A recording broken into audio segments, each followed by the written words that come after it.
somewhat critical. Oh, I'm honest. You know me. I'm gonna tell you how I feel. I've had parents come after the game and say, "I can't believe you said that." Okay, I don't care. And I had courage that come up and say, "You see, what do you think?" I said, "I think that your son is become mentally tougher, and he's the best quarterback in the school, but he's got to get mentally tougher. Until he does that, it don't matter."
And then with Tyreek Hill, he runs. Yeah. So the new thing was they run 60-yard touchdown by that 15. You see him run like this on the way in. I said, hold on, man, let me get him. I'm talking to the referee. I said, man, let me get him. I said, I got him. Like, please don't depend on him. All right. Let's get ready.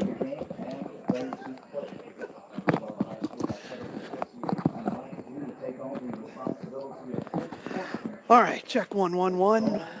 1-1-1-1. Check. Loud and clear? Yeah. So it's 84-4, 84-23.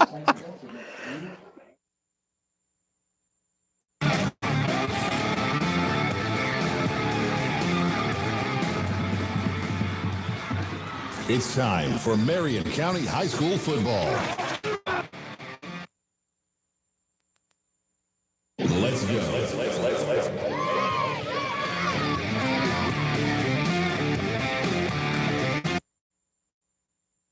Welcome live to Booster Stadium. I'm Galen Udall, and tonight I'm joined with a special guest, my man Steve Rim, and we got a great football game here tonight. It's the second round of the playoffs of the FHSAA, and tonight the North Marion Colts are visiting the Vanguard Knights. And Steve, this is going to be a very, very special game. I've been looking forward for this since they played the last time. I mean, you got a whole bunch of athletes out here that's going to be moving around in some not ideal conditions, but I think we'll have a great game. Yeah, well, this is and I've been thinking about it. You've been playing at Vanguard for your whole life. I mean, you graduated in 1989. I can't remember a bigger game since maybe the 90s with Dante and that state semifinalist, runner-up team, but this is a big game. Well, I guess around the last 15 years or so, that's when it's really taken off. When Forest moved out of Booster, got their own place, North Marion kind of took over as placing Forest as that rivalry. And you got some back and forth games. I know the history, the series is almost tied. It's like 27-25. Right. But, now these kids don't stay that far apart, and they don't like each other. Not at all. In the open county, everybody, they can go to any school they want, basically, if they find a magnet program. But more importantly, this starts at the level that you coach at now, at that MCYFL, whether it's 7-on-7. These kids know each other intimately. Their parents know each other, and this game matters for a whole lot more reasons than, just for this high school. It's for the rest of their life. Bragging rights in this North Marion team, no one on that team's ever beat Vanguard. Is that right? Yeah. I'll tell you what. Vanguard won the last 4 games. Probably true down on the MCYFL level, too. That's right. With the senior nights and the senior coach. So, when games go back and forth like they did 10, 15 years ago, that's one thing. But if you never beat somebody, you want to go out with a bang. And when I say go out with a bang, you're talking about the seniors, you're talking about the Jai Gilmores and the Jai Turners and people like that. So I think it's going to be some revenge. Man, that's going to motivate these guys. In the paper today, I think Buck Alford actually said, this isn't a revenge game. We don't think about that. This is about, hey, we're going to go out there and play this football game. And I'm sorry, in the back of your brain, if you've never done something, you've never done it. Until you've done it, you've never done it. That's right. And you can, you talk to the media as a player, and I'm telling you from experience, you tell them what they need to hear and what the other team needs to hear. Now, when you talk in the privacy of your own school and your teammates and stuff like that, yeah, it's being whispered. Not just whispered, it's being yelled. Yeah, so just so everybody knows, I got a great interview with Farmer. We always talk for about an hour and a half, and I've never seen him this anxious. He was in his office pacing. And I said, man, you're ready. He goes, man, I got up. I usually get a cup of coffee. I didn't need no coffee today, Galen. I'm ready. And you can see that. And I said, I guess you're not going to have a problem getting your team together. He goes, if you ain't ready tonight, you don't love this game. You can tell it in warm-ups. They got in a big circle. They start stretching, and I seen Funk do something I never seen him jump up and down. The man had a vertical when he played a little basketball. You couldn't slide a piece of paper underneath him, but I'd seen him get up. He's a middle linebacker, maybe a nose tackle now, but it's got that feel. The whole town was talking about it. They're expecting maybe 5,000 people tonight. Granted, the weather may keep a lot of people away. I mean, because you mentioned it, this is this wet kind of a day. It's not raining, it's like misting, but when you look into the lights, it's just this ball of water. And that's going to be a big key tonight because the ball is going to get saturated. Your pants are going to get saturated. It's a little cool. Your shirt is wet. It's going to be chilly. It's going to be a lot of reasons and excuses. But the main thing is the winner's going to go on. The loser's going to turn their pads in Monday. Well, you've played in a lot of big games and a lot of rivalry games. What makes this one different is they played each other just a couple of weeks ago. What do you do as a coach to kind of say, okay, do we completely try something new, or you just, no, we're going to be us and be us? Well, one thing you got to do, you got to see the psyche of the kids. How did they feel after the game? Did they think they had a chance and they let it go? What the case may be. Now, as a coach, you're always going to look for improvement. So do we improve our run game? Could we block this different? What can they do different? That's the coach is going to win tonight. Think about what the coach is going to do. Because my old adage is coaching. I'm going to do the last thing you probably think I'm going to do. And that's how I want to stay ahead. Does your game plan no change because of the weather? Early, no. Okay. When that ball gets wet, give it to McBride. You're going to see a lot of Williams on the other side, and just get used to it. And ball security is going to be key tonight in this wet weather. Yeah, we haven't even talked about the players. We've talked about everything else. And you mentioned the two keys to both teams. Ed Williams, a big running back, physical player who got injured early last game. Mm-hmm. Now, the Knights will tell you, well, we hurt him. We got knocked him out of the game. And the Colts are saying, hey, that's a completely different game if we're allowed to have that physicality Williams brings. I mean, the kid 5'10", 205, and it's got a little bounce in his step. And it affects three positions. One person going down affects three positions. Fullback, of course, is out. Now you got to pull in a Jai Gilmore. Well, instead of Jai being in the slot, now you bring him into the backfield. Now, on defense, Ed does play some defensive line. I mean, he played last year in the state championship game. That's right, He was as a freshman. As a freshman. So now you talk about three different positions with one injury. He's on the field tonight. If he can stay upright, now you can see the game plan that Willie really wants to execute tonight. Well, there are athletes all over on the Vanguard side. You mentioned Jai Gilmore, who's a really special player. He's just a junior. He's arguably the best cornerback in the county. Maybe DJ Daly's right there with him. They're 1A and 1B maybe. But there are athletes everywhere, and it's just going to be a matter of who gets that ball, right? I mean, which athlete makes a big play? Yeah, and I would like to say that they're somewhat equals because of the competitiveness. DJ is not going to let you beat him, and Jai always wants to win. So, who doesn't want to lose, who wants to win? And that's that old adage, okay. But when you have another Buck Alford and you have the Randall brothers, and now you throw in all these other athletes, because I'm telling you, I'm out there on the field, and I'm looking around like, man, these kids are big. Yeah. And again, Brendan Shipp, wide receiver, he always seems to make big plays when it matters. That's one of my favorite players of all time. So I'm always rooting for Brendan. But on the Vanguard side, not only do they have that big bruising running back in McBride, they also got the Randall brothers that you mentioned who bring something different. And then they got Tevin Williams out there. And then maybe the best wide receiver in the county, Trevante Rucker. I think he's right there with Frazier's, but the kid's only a junior. But he's got a broken hand. And he was a real difference maker the last time this team played. I'm really curious how he plays with a broken right hand. Had it last week, wasn't a problem. Caught a pass, was able to do some special things. And we didn't mention the other D Daly. Sure. DJ the fourth, or whatever we're going to call him tonight. Big Daly. We're going to call him Dez. Dez. DJ's the quarterback slash cornerback. Dez is the basketball player turned wide receiver. And Big Dez is the dad that played basketball. Okay, Yeah. I got you. And his brother Eric is on the played wall at together. Vanguard. Yeah, I've known the Dailies my whole life. I tell you one thing about the Dailies. And I'm gonna say this, and I hope he's listening.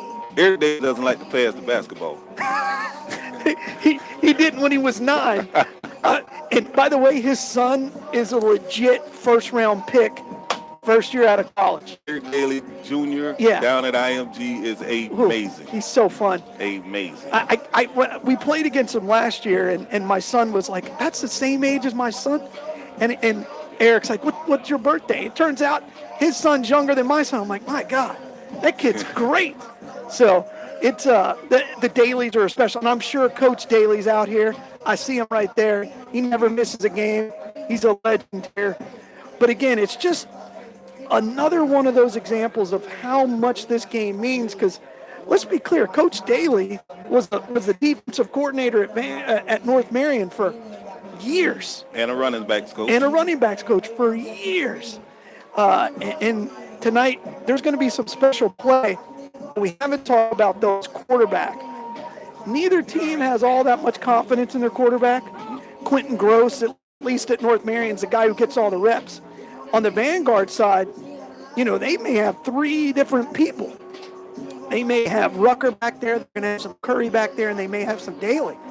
But it's going to come down to one of those 4 guys making a play to make the difference. And hopefully these 3 quarterbacks going to come with special packages that can be altered. And you don't tip your hand by putting a Rucker back there with a bad arm. Okay, here comes the run. You put Curry in, not much of a runner, here comes the pass. And with Daly, you might not know what you're going to get. Daly is a box of chocolates, as I always say. He's going to gain you 15 yards. He could lose you 15 yards. He could throw a touchdown. He could throw an interception. He could fumble. One week he got a safety, and I'm like, you got to get rid of the ball. But and one thing that all 3 can do, though, the same, is hand the ball to McBride. That's right. That'd be my game plan. Because I think both offensive lines are a little – if there is a weak spot for Vanguard, it's definitely that O-line. North Marion, I think that's the same problem as that O-line. And on a night like tonight, that one big play, because they didn't score much in the first half. If I remember right, last game it was 0-0 right at halftime. That could be the exact same score here at the end of the third. And it could come down to a stupid penalty or something like that. Well, penalties on a night like tonight is going to aid an offense tremendously. 15 yards for a late hit out of bounds, 5 yards for jumping off sides. It's just like making a great run because you got to worry about ball exchange. You got to worry about footing. Will the line block? Won't they block? How are we going to get 5 yards? And in the field position back. And I'm glad for Vanguard's sake, Logan Swift is wearing a red helmet tonight because he's going to be a difference maker. I've seen him hitting some balls that I haven't seen since I was playing in the Superdome. And they are high, and they are coming out of the sky with this mist coming down in your eye. It's going to be very hard to control punts. Yeah, special teams is always a big deal. And Vanguard has finally solved the whole extra point issue. So, look, we're just a couple of minutes away from kickoff, and I want to get to this interview with Coach Farmer. So we're going to step aside. You're listening with Steve Rim. It's always great to – if you've never talked football with Steve Rim, your life isn't complete if you're a football fan. But you're listening to high school football right here on WOCA, The Source. Warehouse Wireless is your discount pre-owned cell phone provider, offering affordable phone plans and repairs. Check out their weekly specials every Wednesday for extra savings at warehousewireless.com. Also, while supplies last, get a free phone mount holder for your car when you mention this ad. Visit soon. Warehouse Wireless, 626 South Pine Avenue. warehousewireless.com. This is Jan Marino from Palm Garden. So often when you advertise, it's hard to quantify whether your efforts are effective. But I have a success story. In my travels to medical offices, I ran across someone who recognized my voice from the radio and told me that they felt like they already knew me because of my association with WOCA. My message to you, they're out there, they're listening. Truly, radio gets results. 96.3 FM, 1370 AM, WOCA, The Source. This game is brought to you in part by locally owned and operated Wise Guys Pizzeria in Pearl Britton Plaza, next to Publix. They offer an amazing array of food from pizza, jumbo wings, burgers, homemade soups, salads, and generous pasta dinners. Open Tuesday through Friday from 11 a.m. to 9 p.m. Check out our menu at www.wiseguysocala.com or call 352-789-6569. Dine in or carry out. For delicious food, the Wise go to Wise Guys Pizzeria. Broadcasting from the Paddock Mall Studios, this is WOCA, Ocala, Gainesville, Villages, 1370 AM, 96.3 FM, The Source. Welcome back to high school football right here on WOCA The Source. I'm Galen Udold, and I'm joined by the head coach of Vanguard, Edward and Farmer. Coach Farmer, how are you today? Oh, man, a little fired up this morning, huh? How about that? You know, you and I were just talking. Is this the biggest game that you can remember in Marion County, football game? Oh, yeah. I mean, I even think about coming back to the games Cold Pepper play. Yeah. You know, maybe Those the were big games. Buholtz game. You remember the Buholtz game? That was a massive game. North Marion game, yeah. But that's 20 years ago, man. Right. 30 years ago. Today is today. Yeah. This is a team you know everything about. They know everything about you. What's it going to come down to tonight? Really, truthfully, it's the team that shows up. You know, the team that stays away from the penalties. I think penalties could be a big key, a big factor going to tonight's game. You know, and the team that shows up, that's ready to play. You got to want to. It's the want to attitude right now. So that's what we're going up for. Yeah, you're not going to outsmart each other. There's no reason to do anything that you don't do. You know what they do. They like to run the football. You like to run the football.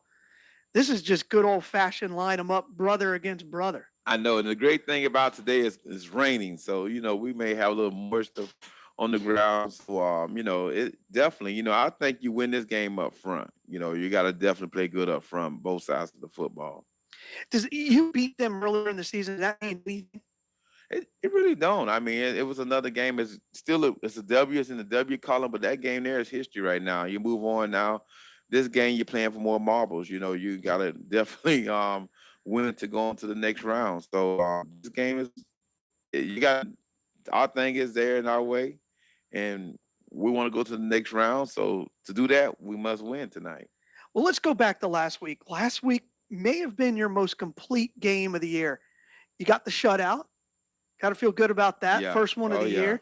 But you dominated that game from the whistle. From the opening kickoff, you dominated every aspect of that game. Is that what you've been waiting for this team to do, to peak at the right time? Oh yeah, I mean we have a bunch of young kids, and you know we have to, as a staff, we like we noticed that about this group. You have to say, hey, this group is a little different. They're younger than last year. Last year group was a lot more older kids. They know more about expectation. They know more about.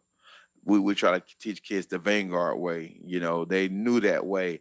These kids, they know it, but they're still learning. So, you know, a lot of things that we're still teaching this group. But what I did like about last week game is that you can tell from the beginning when they came out of the locker room that they were really focused. You know, it could be the playoffs. You know, it could be one of those things that. But you did say the rain brings out the magic. Yeah, it does. So, you know, it happened. You know, they were ready, and they showed that they were ready, and they didn't want to, you know, they didn't want to give up anything.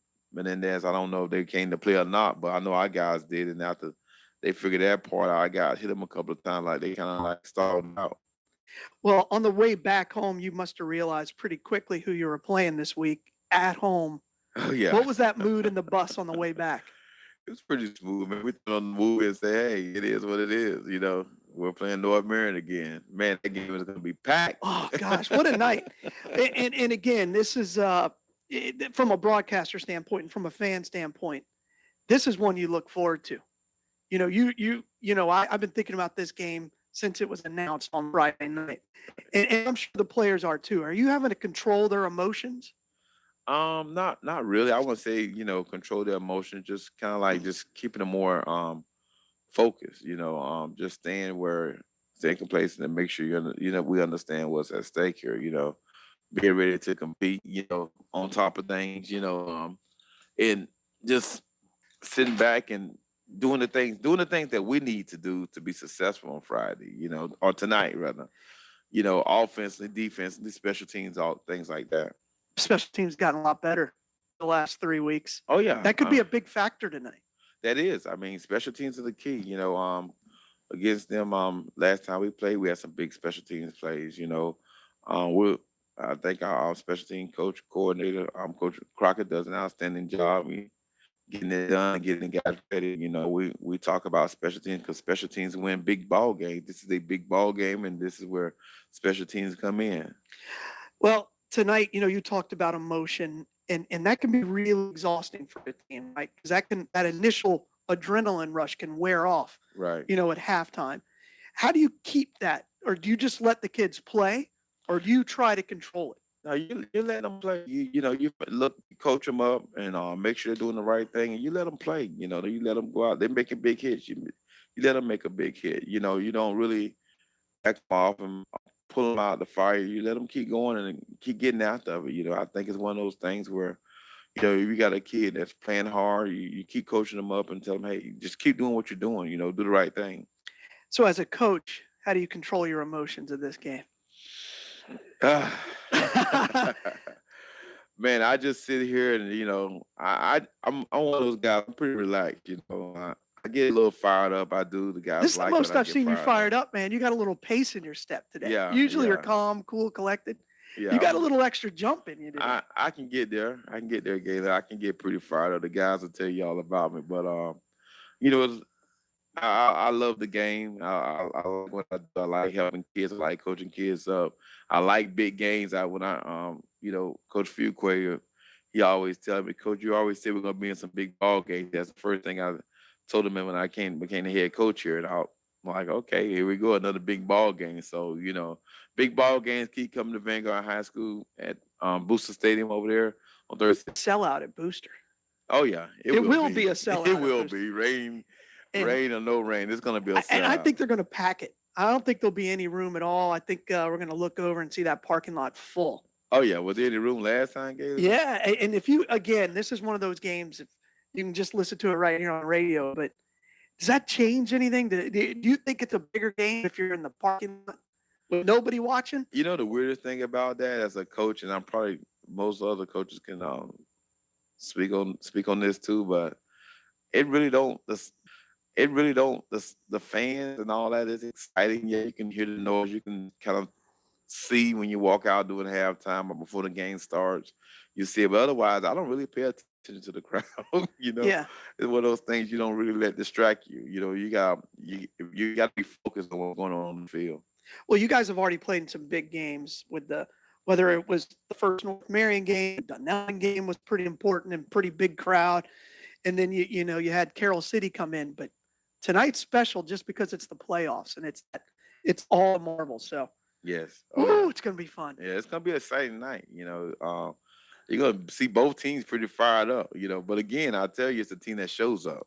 It's good to get fired up and jump around there right before the game. All right, okay, boom. But when they make contact and it happens, that's game time. So it's the guy that want to continue to keep hitting that person. Did that person make that first contact and knock that person down, and they're gonna be able to get up and do it again. That's gonna be, that's gonna decide the decision of who's gonna be the winning call tonight, I think. Well, big game tonight, Coach Farmer. Best of luck to you and to your entire team. Go Knights. Go Knights, red, white, and blue tonight.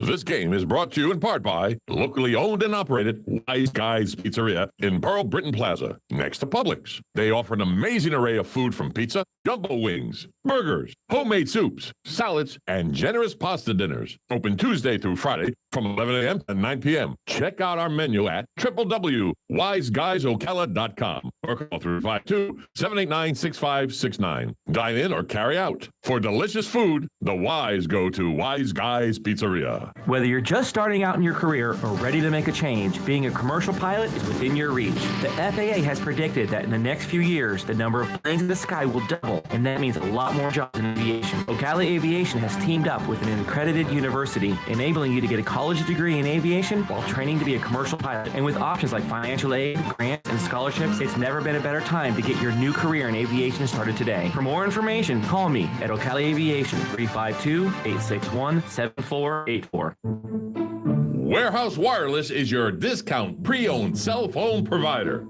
offering affordable phone plans and repairs. Check out their weekly specials every Wednesday for extra savings at warehousewireless.com. Also, while supplies last, get a free phone mount holder for your car when you mention this ad. Visit soon. Warehouse Wireless, 626 South Pine Avenue. warehousewireless.com. WOCA.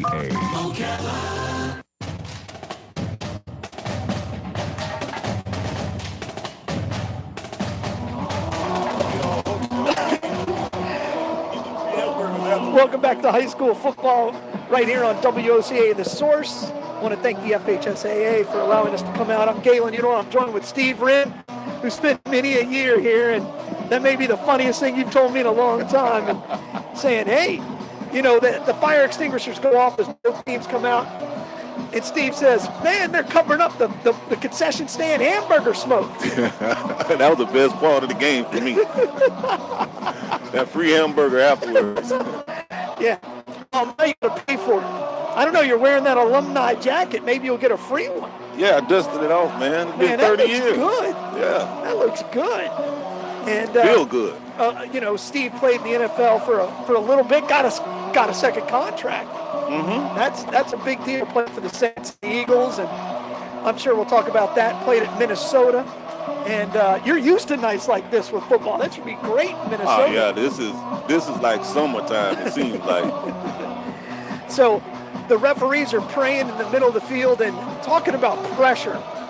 I don't know where this group is from. I don't recognize them. Do you recognize them? The announcement said they came from the Daytona area. Oh, good for them. For playoffs, you get the crews from all over. Yeah, good for them, because they don't want any part of this. If we had some of the Marion County people, but so the Knights won the toss and they elected to defer to the second half, and they're going to be moving. They're going to be kicking deep to the Colts. Yeah. One thing to look for, normally in a regular season, 5-man crew, sometimes 6. Playoffs, you're going to have 7. That's right. Maybe an increase in flags. Yeah, that's a great point, because Vanguard average 100 yards in penalties a game. Now, back deep is going to be Brendan Shipp and Jai. And what's good for the Knights is Logan Swift has been just killing the ball off the tee. He's been getting a touchback nearly every time. The wind, I don't know if there is much of a wind. If it is, it's moving at the Knights' back, basically from our left to our right. And so if there is a wind, and even the rain is starting to slow down a little bit. So it looks like he's going to boot kick there to the left side. Coach Rim's in the box telling me, but this is the standard Logan Swift 20-yard run. But he's in Bellevue. Oh yeah, he takes a good run at it. Looks like he's going to angle though to the left side. So as he approaches the ball, we are off here at Booster Stadium. Nice high kick. It's going to be fielded by Shipp at the 2. He heads up the middle, needs a block, gets it, and then he's knocked down and knocked forward all the way out to the 27. They're going to say he was down at the 21.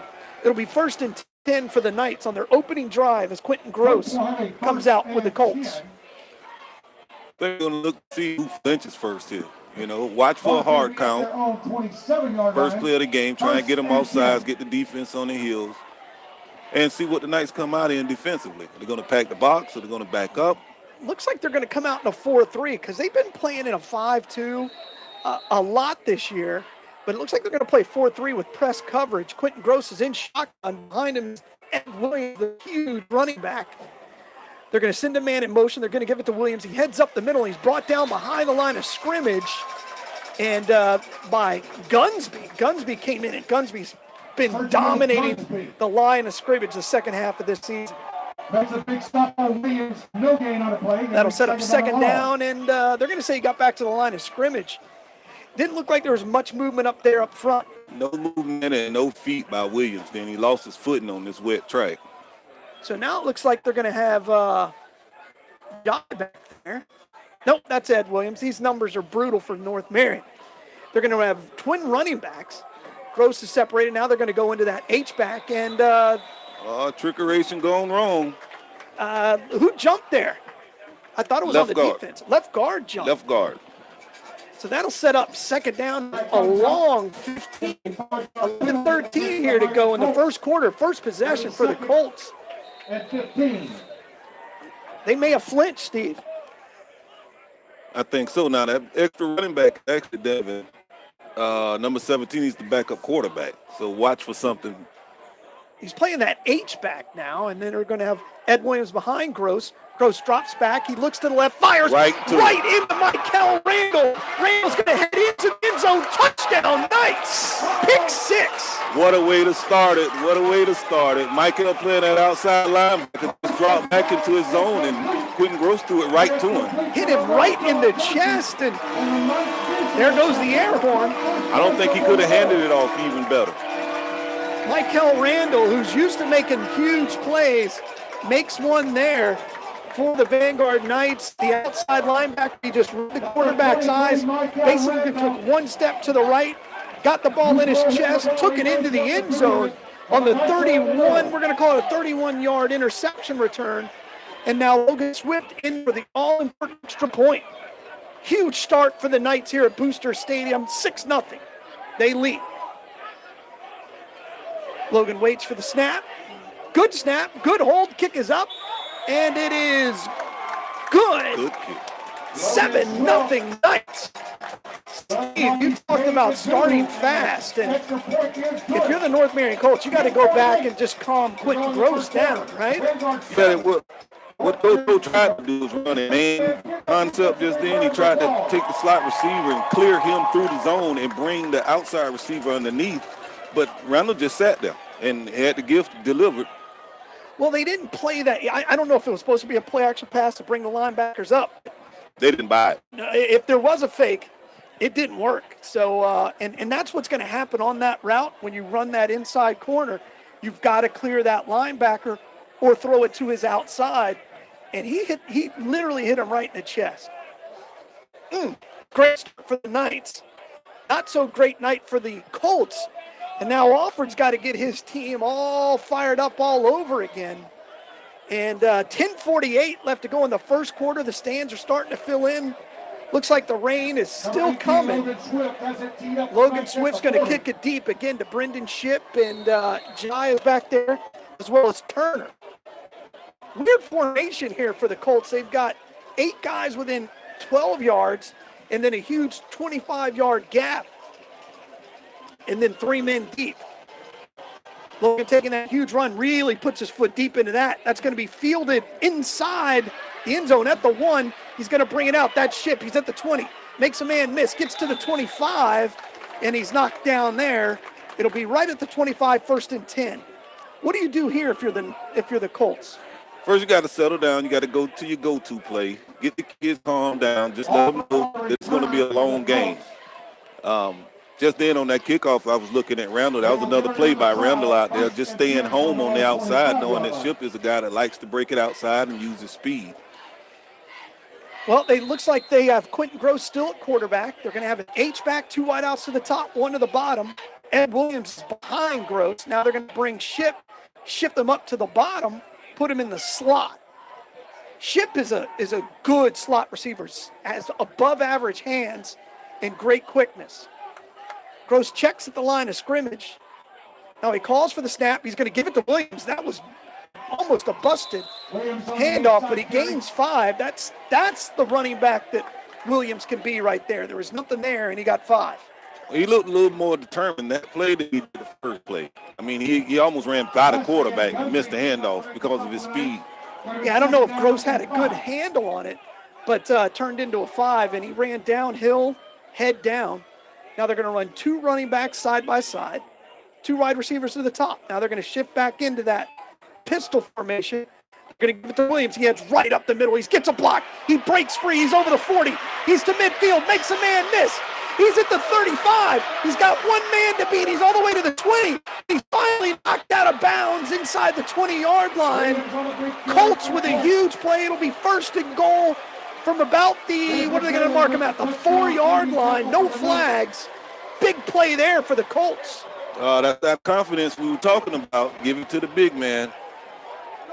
And again, that defensive front, they did nothing fancy. All they did was run right behind the center, maybe in the A gap, and it'll be 1st and goal for the Colts from the 5.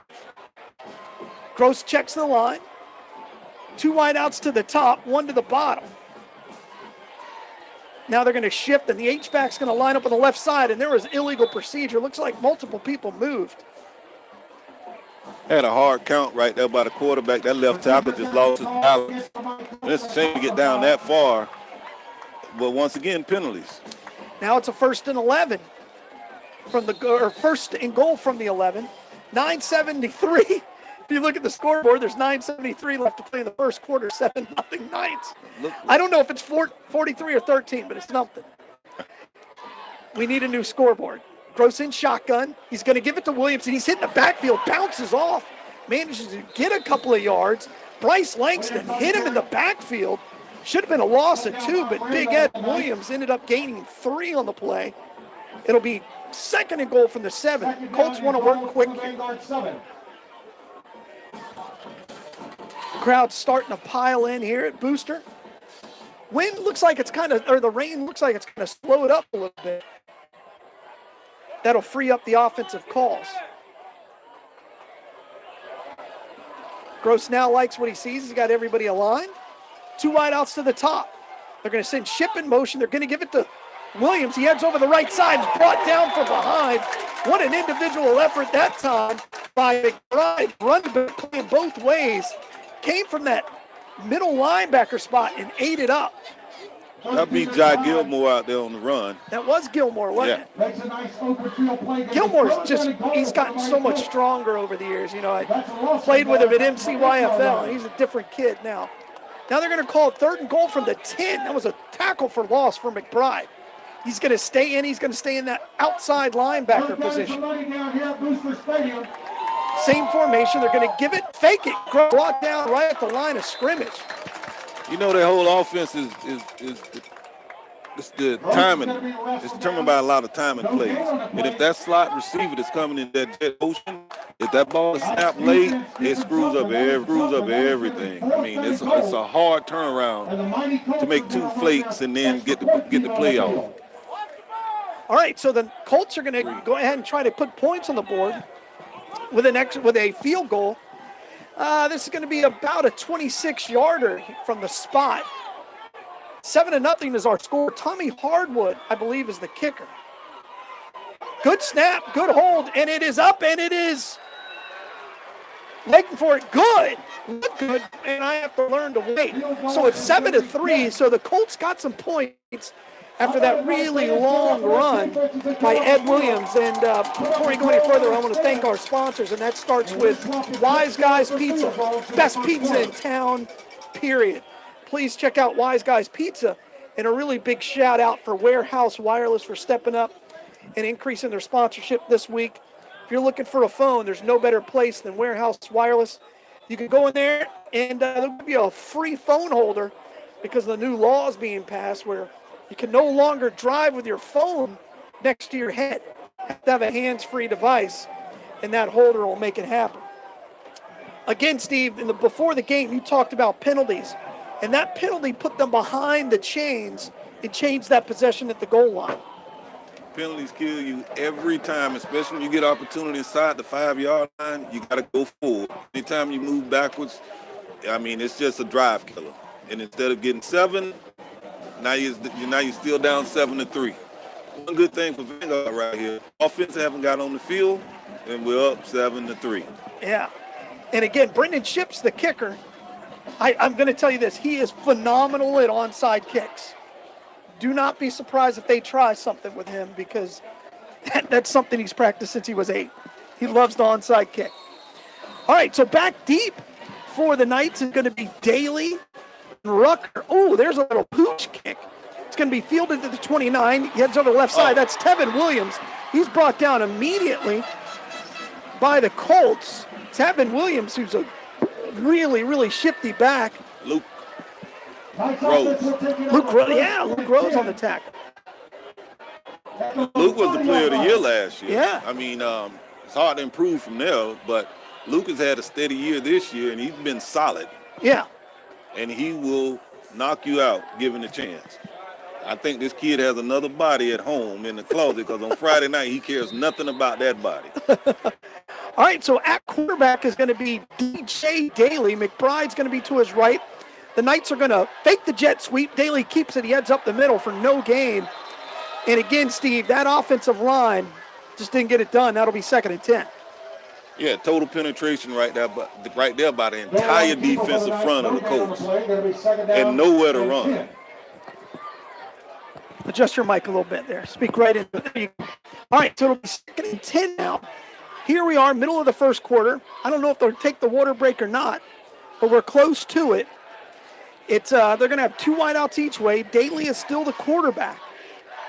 Now they're going to put Tevin Williams back there as well, so now they have that 2 running back situation. They're going to give it to Williams, and McBride acts as the lead blocker, and he picks up 3. They're going to call it 2. It'll be 3rd and long.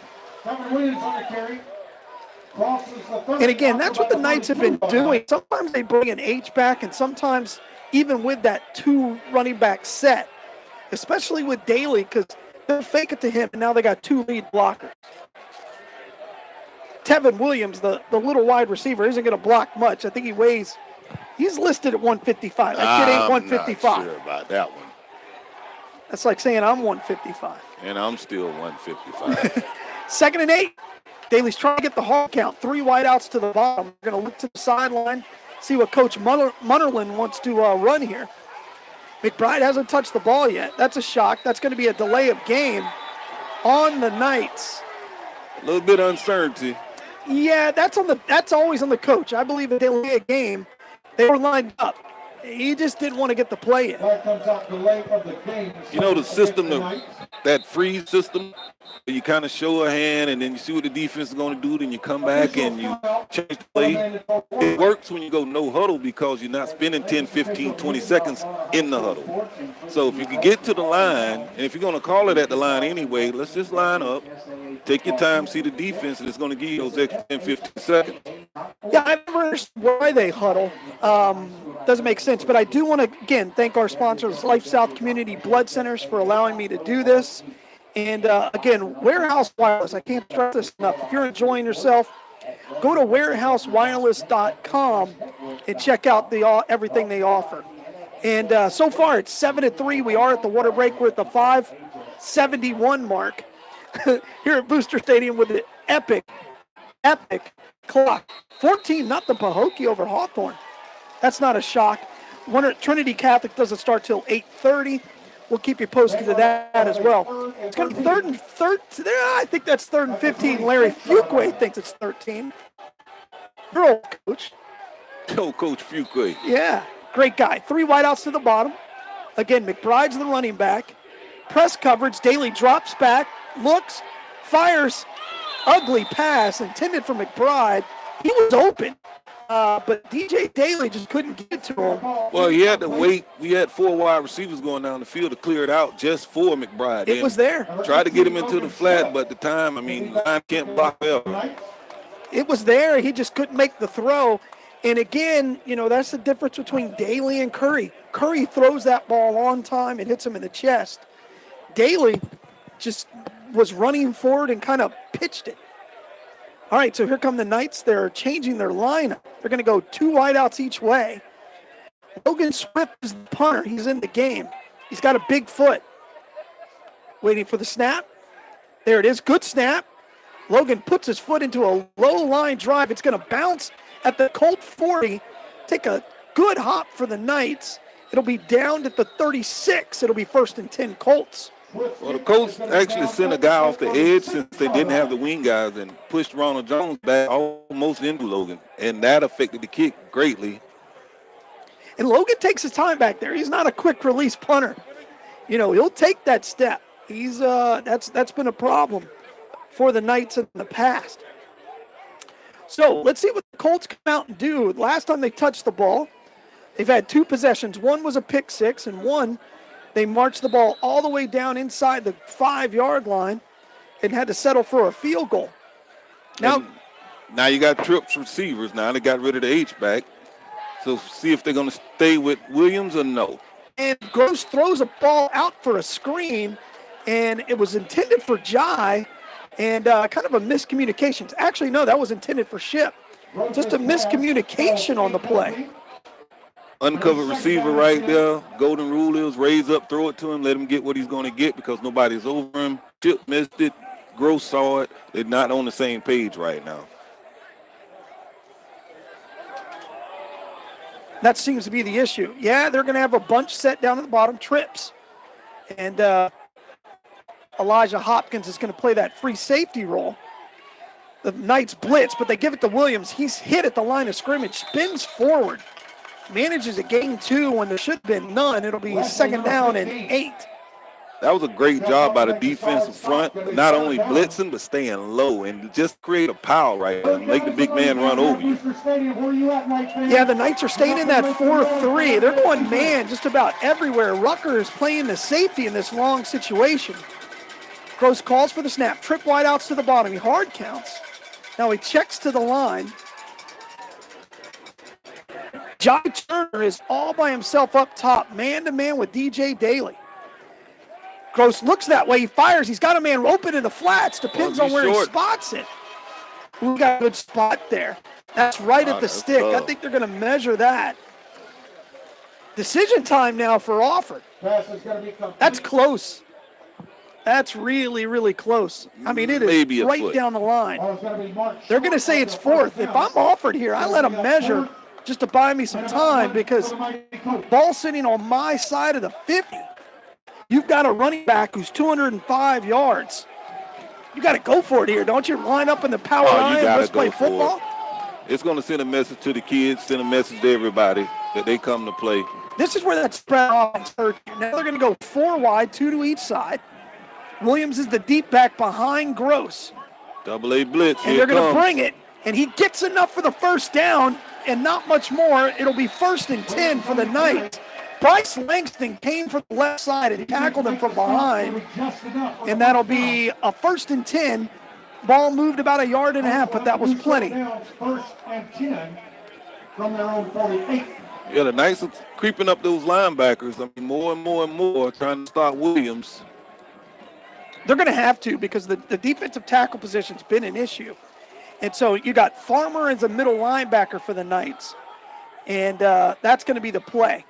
Ooh, they jumped off sides. The Knights did, and that'll be a free 5 yards for the Colts. Just a hard count. Penalties, I tell you what, that was a great motion by Jai, making it look like he was about to get the ball coming across in motion.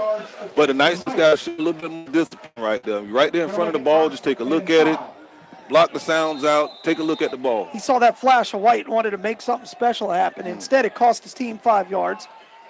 So now the Colts are going to line up trip wide outs to the bottom, 1 to the top. That's Turner against DJ Daly. Gross looks around.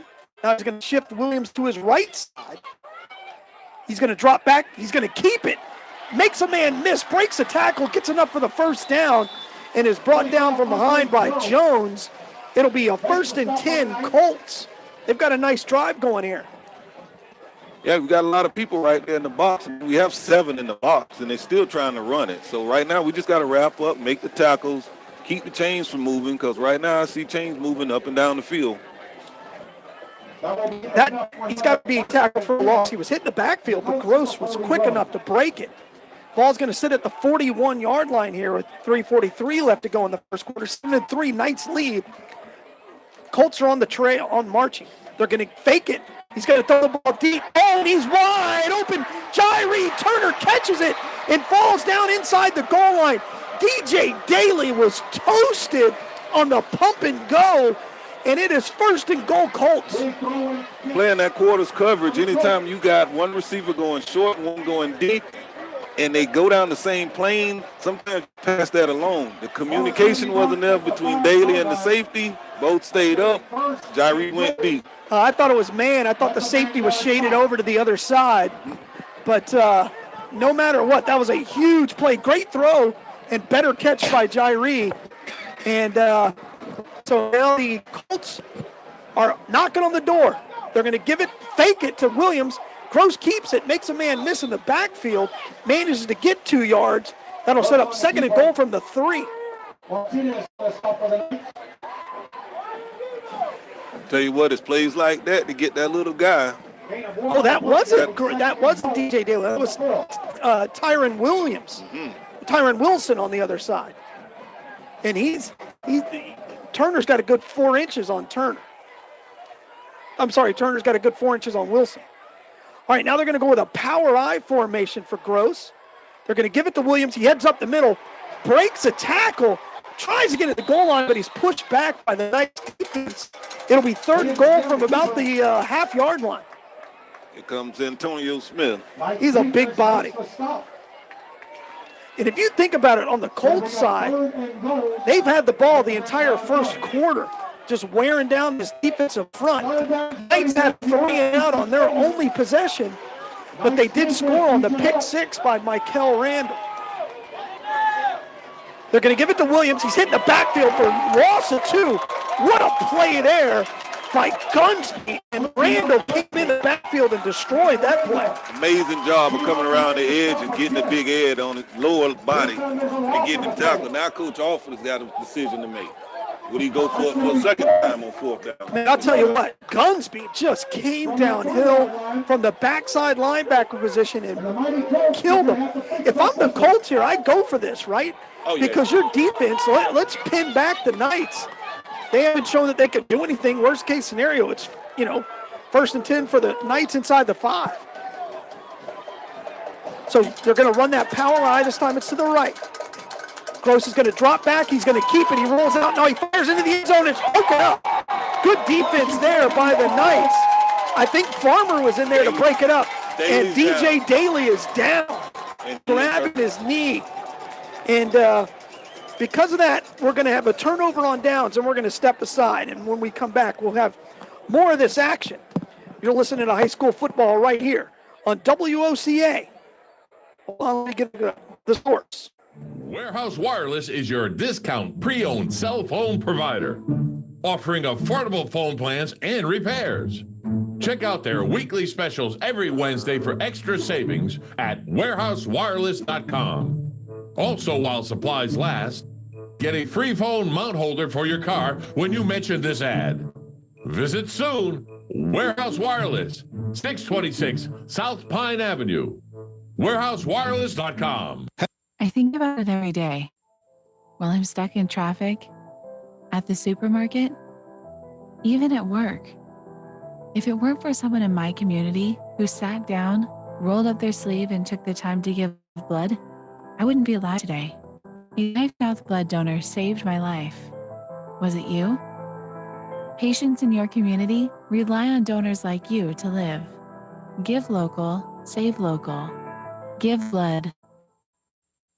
OCA. Whoop, there we go. Welcome back to high school football right here on WOCA, the source, sponsored by Warehouse Wireless and Life South Community Blood Centers. So Daly came off the field. He ended up coming off on his own power, which is always good to see. But now the Knights have the football. Steve Curry is the quarterback, just a sophomore. They're going to run the H-back now. And Curry's going to keep the edge over the left side, tries to get some room to work with. He's going to be brought down for a loss. That's almost a safety. Where are they going to spot that at? Ooh. The 2-foot line. Ooh.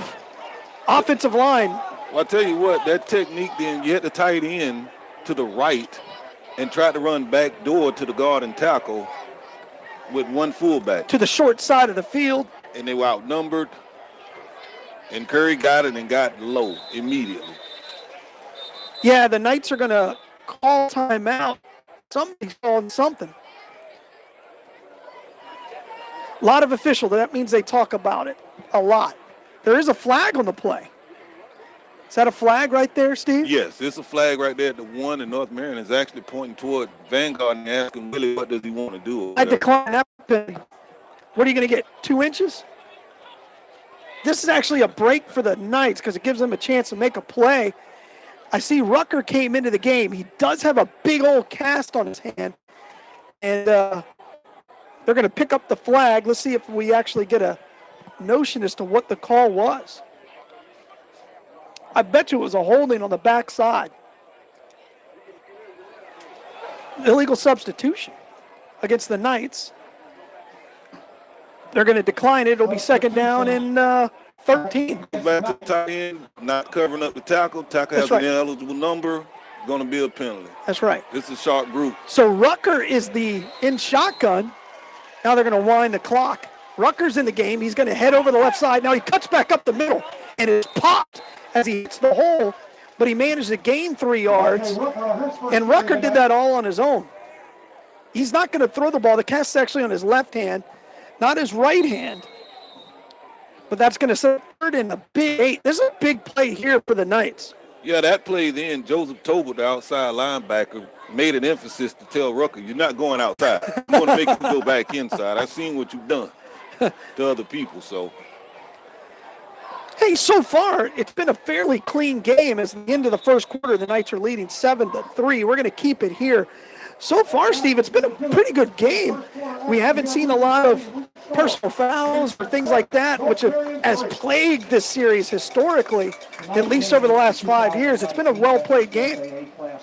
Well, I think it's time for the Knights to get going on offense. They haven't been out there. I mean, this is their second drive in a whole quarter. So, you know, yeah, you got the points from the defense, but you're just getting your feet wet, getting the feel for the turf and things like that. So I think once the line gets dirty, gets wet, you'll see a different Knights team out here. Yeah, and so I wonder what they're going to do at quarterback. I expect that kind of a shift all night. And with Daly hurt, that means Rutgers definitely going to play quarterback. We've already seen 3 play quarterback in those 2 possessions. If you think about it, they've only played 5 snaps, and they've had 3 quarterbacks. This is about to be their 6th one. Yeah, you can't get warm. You can't get in a rhythm. And even with Curry, he got in to run the ball, which is ironic. Yeah, and again, you know the old adage, if you got 2 quarterbacks, you don't have any. You don't have any. But they're going to switch sides here, and again, there is no wind. There's still that mist in the air. It's a little cold, and, you know, us Floridians, we don't like it. Crowd not nearly as big as I thought it would be or hoped it would be, but I know they had a whole lot of pre-sales, so maybe they sold them and nobody showed up. But the Knights have the football backed up to their own end zone. It's 2nd down and 7 as they now move from our right to our left. Des Daly is by himself, man on man, out there on the top. 2 wideouts to the bottom. Oh, Savion Harris is also in the game. He's at the slot at the top as well, so it's 2 wideouts each way. McBride, the running back.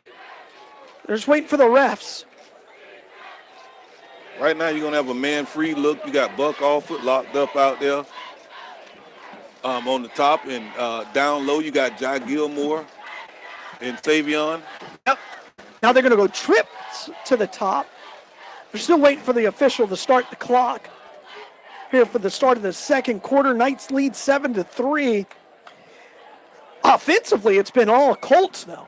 Yeah. I mean, they've been inside the 5-yard line twice and only gotten 3 points out of it. They've shown they can move the ball. Now we're going to have another delay in the game.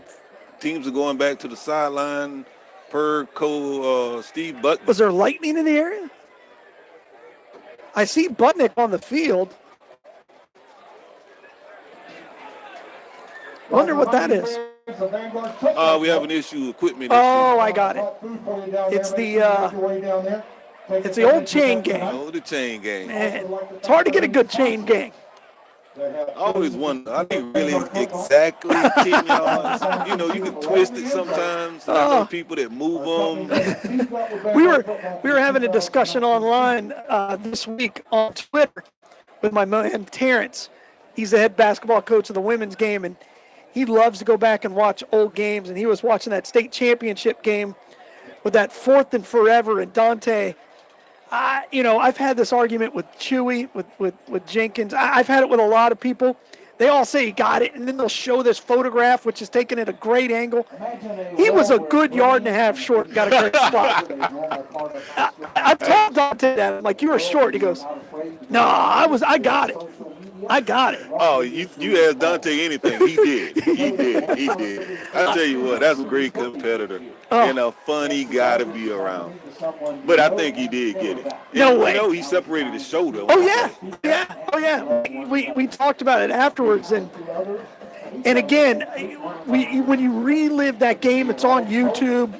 Watch it. When you look at all the athletes that were on the field, Peter Warwick was playing quarterback for Southeast.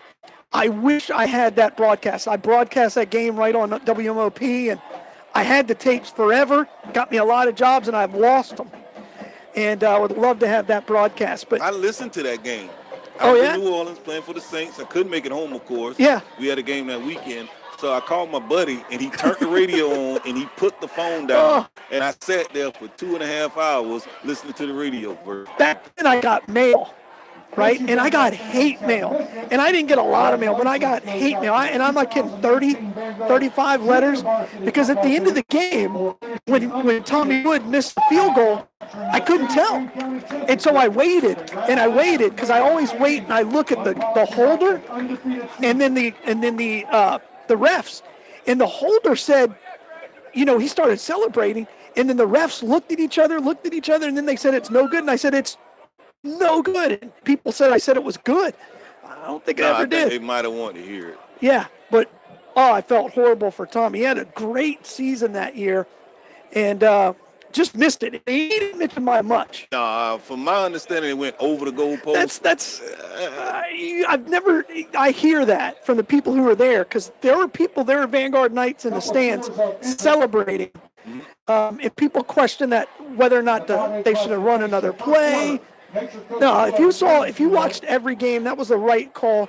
Kid just missed a field goal. Yeah, just missed a field goal. And that's a lot of pressure on a 17, 18-year-old kid. But at the same time, when you're good, it shouldn't be that big of a problem. No, he should have made it. Yeah, you roll with it at that point. And, nobody died.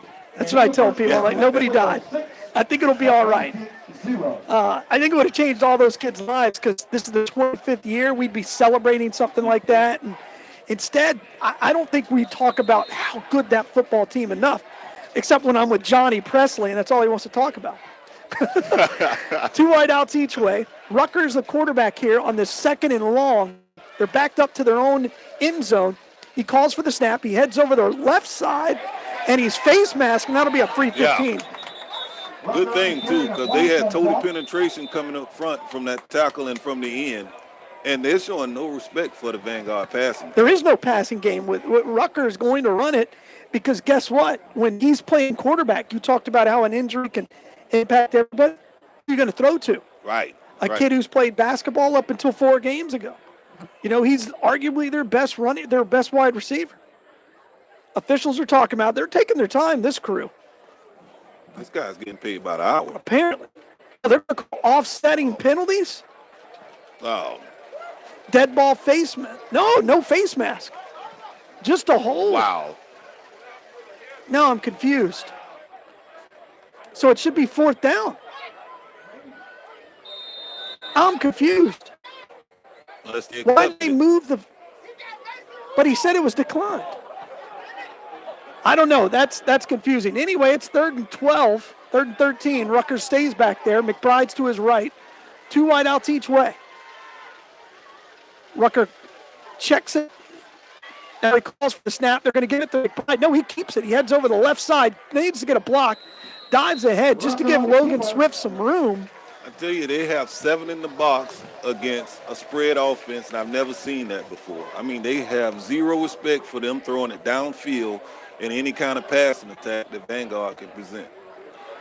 Well, if Rutgers in there with a broken hand, this is going to be a defensive struggle for the Knights. This is their offense. They can't get McBride going because they don't have good field position. I mean, they've had 2 possessions. They've run 6 plays from scrimmage with 3 quarterbacks. Be careful of the bull rush right here. Big kick here for Logan Swift and the boys. Logan's about 2 yards off of his back line, waiting for the snap. Good snap. The kick is up. Ooh, that's a good high hanging kick. It's going to be angled. Oh, it takes a great bounce, and it's going to be picked up by Brendan Shipp. Ooh, I'm sorry, that's Buck Alford. Ooh, he was almost bumped that ball on a wet night. Ball's going to be marked at the 46. Great job by Logan Swift. That's a big kick right there. That's a 47-yard kick. It was beautiful. I mean, he was hanging in warm-ups. It was going about 45, 50 yards. Boy, talking about changing the field. Logan Swift's been the MVP several times of games just because of the way he's been able to keep them in it. That Dunellen game, he changed that game, gave them a chance. All right, so here we go. The Colts have the football again on their third possession of the game. 2 of those 3, they've been inside the 5. One of them, they threw a pick 6. Gross has got a lot of pep in his step. He's playing with confidence right now. Colts are going to have an H-back. Jai is going to be the deep man, 2 wideouts to the top. Going to give it to Jai. He heads up the middle. It needs a block. Kicks it outside and stumbles, and that's going to be a loss of 2. He had a hole there, and there's going to be another man down for the Knights. Looks like Martinez. That'll be 2nd and 12, and the player's face down. That's not something you want to see. So what we're going to do is we're going to step aside, and you're listening to high school football right here on WOCA, The Source. Warehouse Wireless is your discount pre-owned cell phone provider, offering affordable phone plans and repairs. Check out their weekly specials every Wednesday for extra savings at warehousewireless.com. Also, while supplies last, get a free phone mount holder for your car when you mention this ad. Visit soon. Warehouse Wireless, 626 South Pine Avenue. warehousewireless.com. WOCA. Welcome back to high school football right here on WOCA, The Source. I'm Galen Udall, and I'm joined by legend, local legend, or you're just a legend everywhere, Steve Rim. Me in my mind. You know everybody here, former Vanguard. And I graduated in 1989. Twin receivers, both of them on the line. Watch for a motion coming this way. And they're going to give it to the motion man. That is, who was that? That is Jai Turner. He heads over the right side, picks up maybe 4, and there's a late flag on the play. That came out awful late. Actually had nothing to do with the play. What are they calling there? Did you see anything? Yeah, unless this guy's getting paid by the flag now. The crowd is saying holding. I didn't see it. Whitecap's going to give us the decision. Colts look like they're backing up. Playing in front of what his options are, and they're going to back him up. Well, this is a spot foul, so you need to back them up. Holding, it'll be against the Colts. I didn't see it. But that backs them way up. Ball moves all the way back to the 37. And it'll be those penalties that we talk about. This is a tough yardage for the Colts here.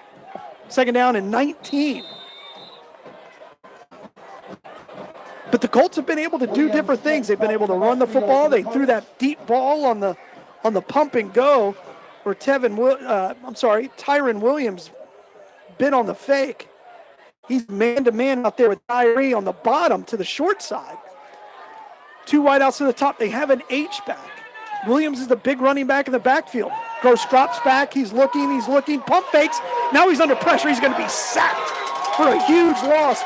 Busby was there, as well as a couple of other Knights. Now it'll be 3rd down and a country mile for the Colts.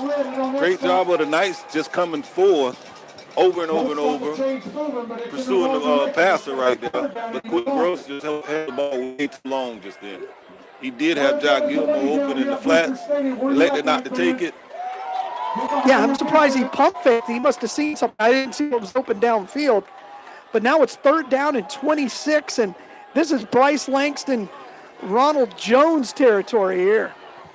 Bryce has been quiet so far. He's going to stand up and rush from the right edge. Gross drops back. Bryce gets back there. He forces him inside. Gross is going to have to tuck it. He breaks a tackle, but he's pulled down from behind, and he'll be short, brought down by a couple of people, including Rucker, with half a hand. Yeah.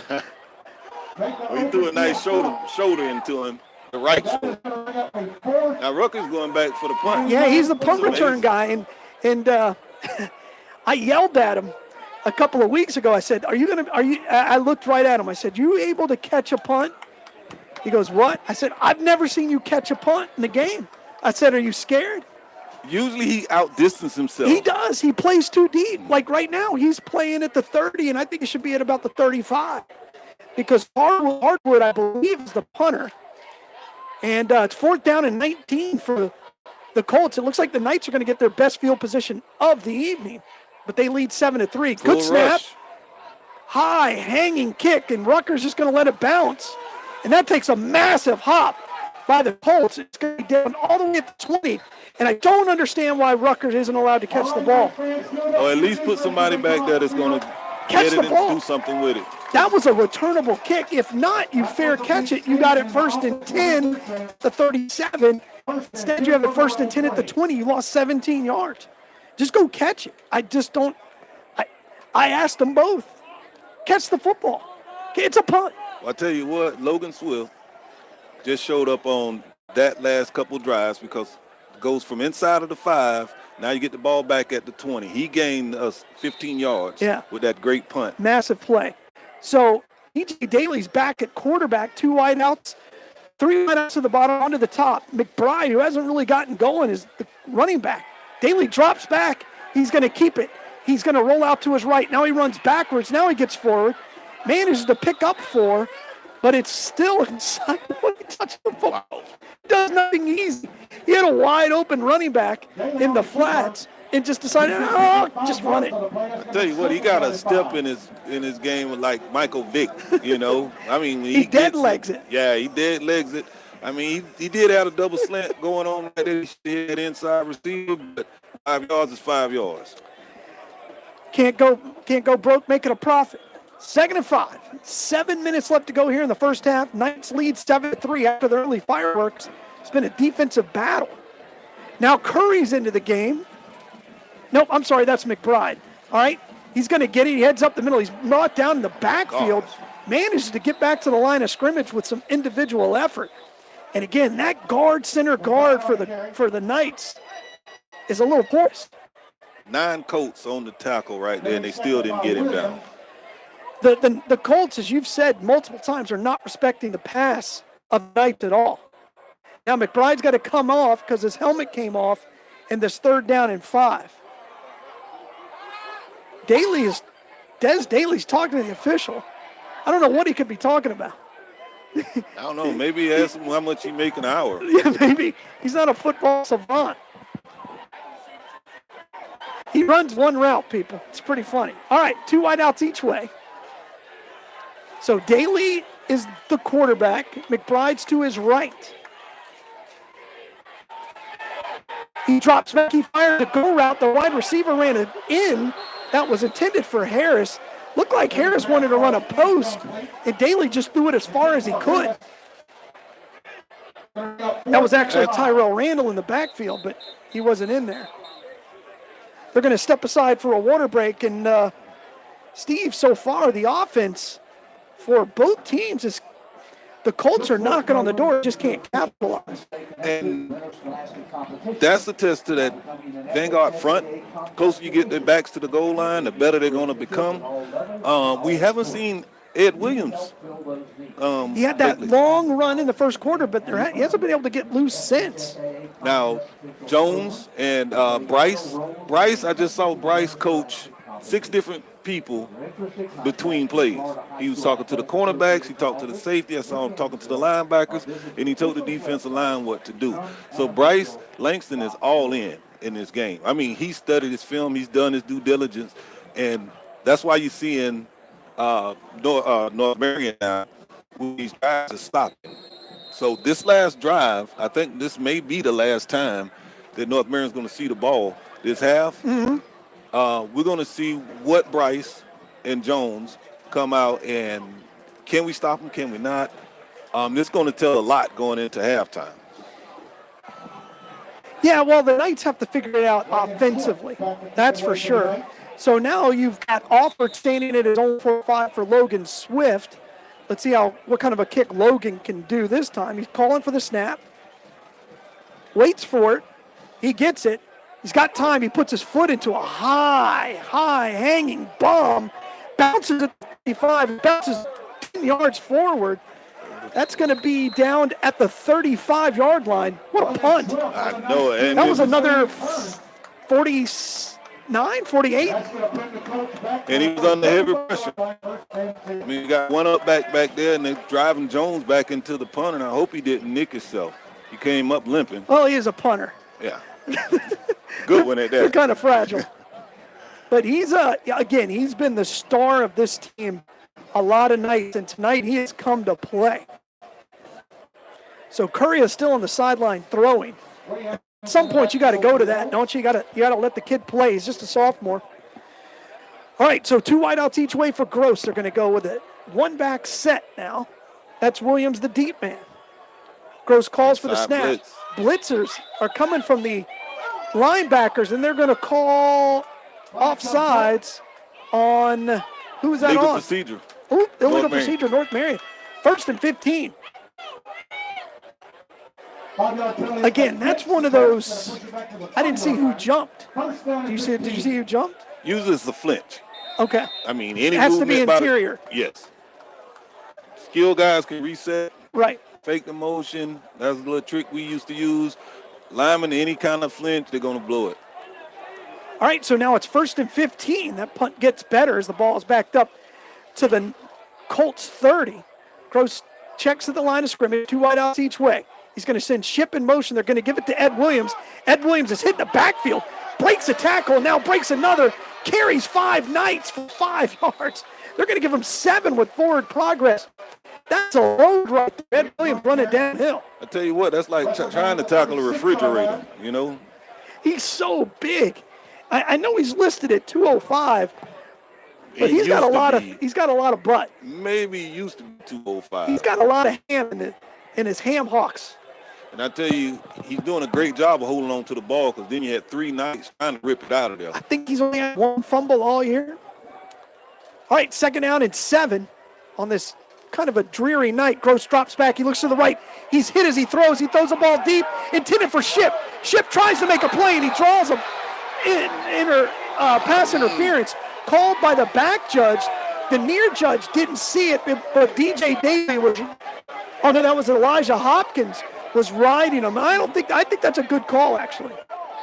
Yeah, he impeded his path to the ball. I mean, we're on the home side, so you're not going to like it, but it is a good call. Now, what I'm not understanding, they think they're watching Sunday Night Football. Everybody's moving down toward the flag for the DPI, but he only get 15 yards. That's it. First down. It's not even an automatic first down.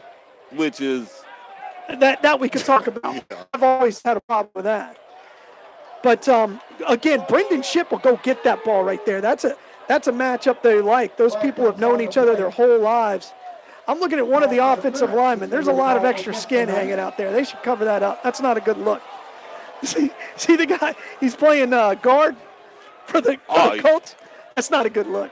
Yeah, I'm putting on a T-shirt, son. I think that is a shirt. No. Oh, it's a tablecloth.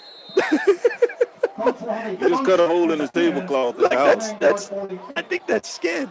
All right. Either way, it's a bad look. 1st and 10 now for the Colts. Ball's on the Knights side of the 40.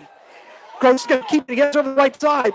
Antonio Smith just bear hugs him and pushes him back. It'll be no gain on the play. The Colts are upset because they thought they blew the whistle first, but he was dead. That was a great job by Antonio two-gapping.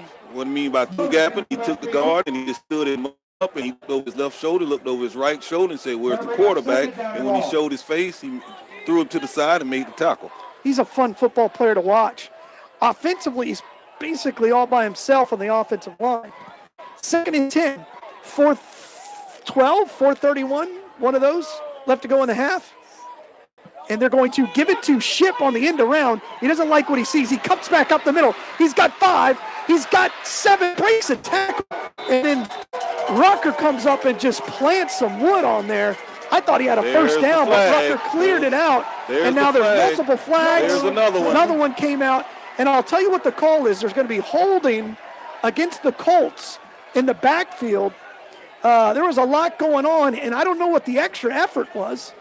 Well, it was a lot of talk from Rucker. He got up feeling himself, and he let the North Marion side know. Kid makes a big play. He works hard. Let him play. Langston is telling the defense, hey, just calm down, everybody. That's a big penalty, too. That's a 15-yard. It should have been 3rd and 5. Instead, it's 1st and 10. Ball moves all the way up to the 27-yard line. And that gives a real spark to this Colts offense, which has been moving the football. And you don't want to help them. I mean, they're doing pretty good by themselves. So. 30 yards in penalties so far. I'll get the yardage of all the penalties at halftime. Bill Cherry charts it. The Knights average 100 yards in penalties a game. All right, so the Colts are going to come out 3 wide outs to the bottom. 1 back set. This formation is working. It's giving Williams a little bit more room to run. This is a jet sweep formation right here with the twin receivers, both of them on the line of scrimmage. Watch for that backside receiver to come. Can't see which one that is. Their uniforms are tough to read. Shotgun formation again for Gross. There's the jet sweep. They fake it. They give it to Williams. He's hitting the backfield. Ball. Oh, my God, he kept it. And the referee blew the And the play blue whistle, dead. he blew it dead. Never seen a play like that since Ronnie They're going to Jones. blow it dead. He got fooled. I got fooled. They blew it dead. It's a dead blew it ball. dead. That'll be second down. Wherever the And ball one. carrier was when they blew it dead, that's the rule. It'll be a no gain. That was a good fake. That was a great fake. And when you fool a referee to blow a whistle, and the kid ran right by the referee with the ball. That's what I'm not understanding. He ran by him with the ball, and he was blowing the whistle. Gross was gone. He was completely untouched. And then he was finally tackled at about the 3 after the whistle was blown by Rucker. What a fake, though. Let's see what they end up calling. An intentional whistle. It should be second down. Yep, you're going to lose that down. Second down. Oh, they're going to call a do-over. Oh, that's still a big break for the Knights. I've never heard of a do-over. And that's something we call on the street. Yeah. I'm sorry, that doesn't count. We did that over there by Marion Manor growing up on the west side. Hey, we did that on the southeast side, too.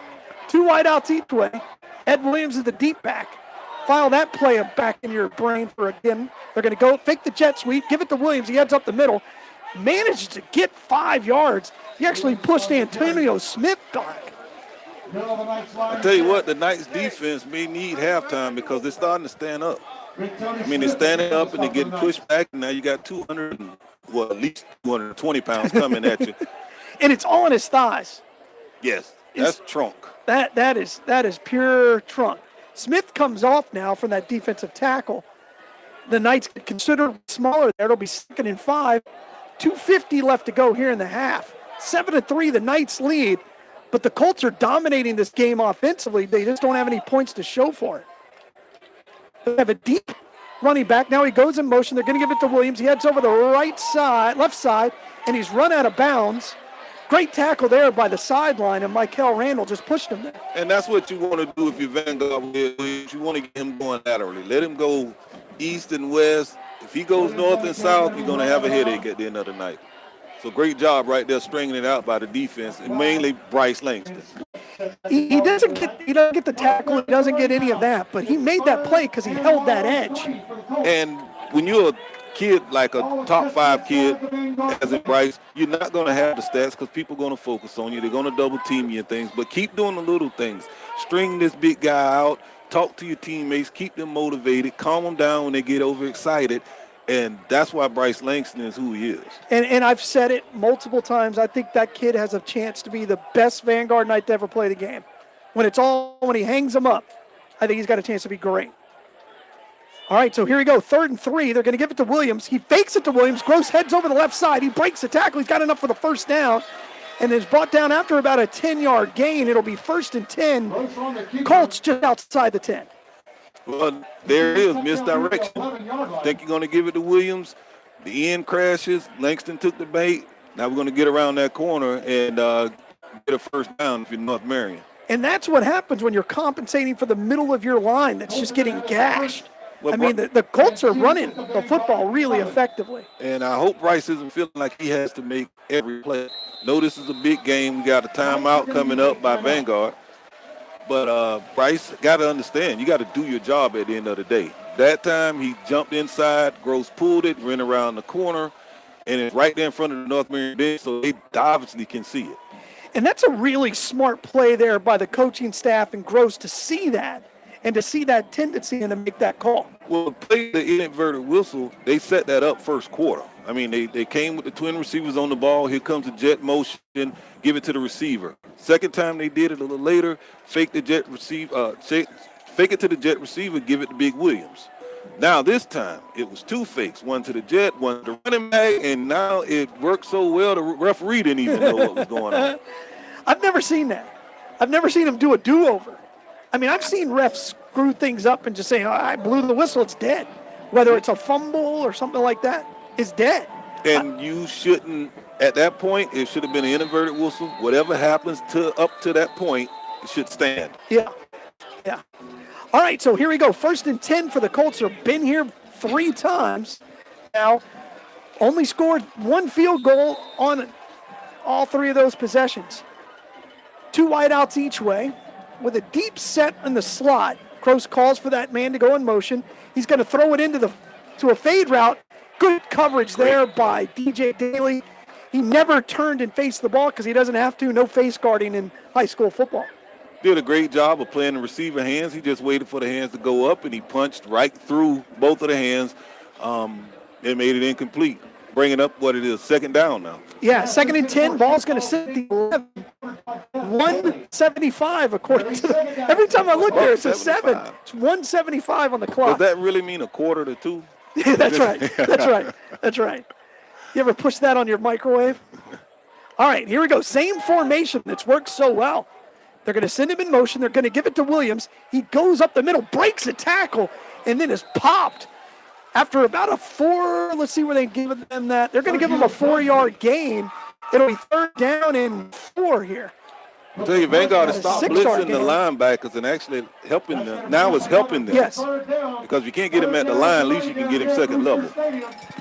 Yeah, but that also just exposes the whole middle of the field. And the safety had to come up and help on that tackle, too. Because they now have Randall playing really deep. And that's the other thing I've seen is the Knights have shifted the depth of their linebackers quite a bit.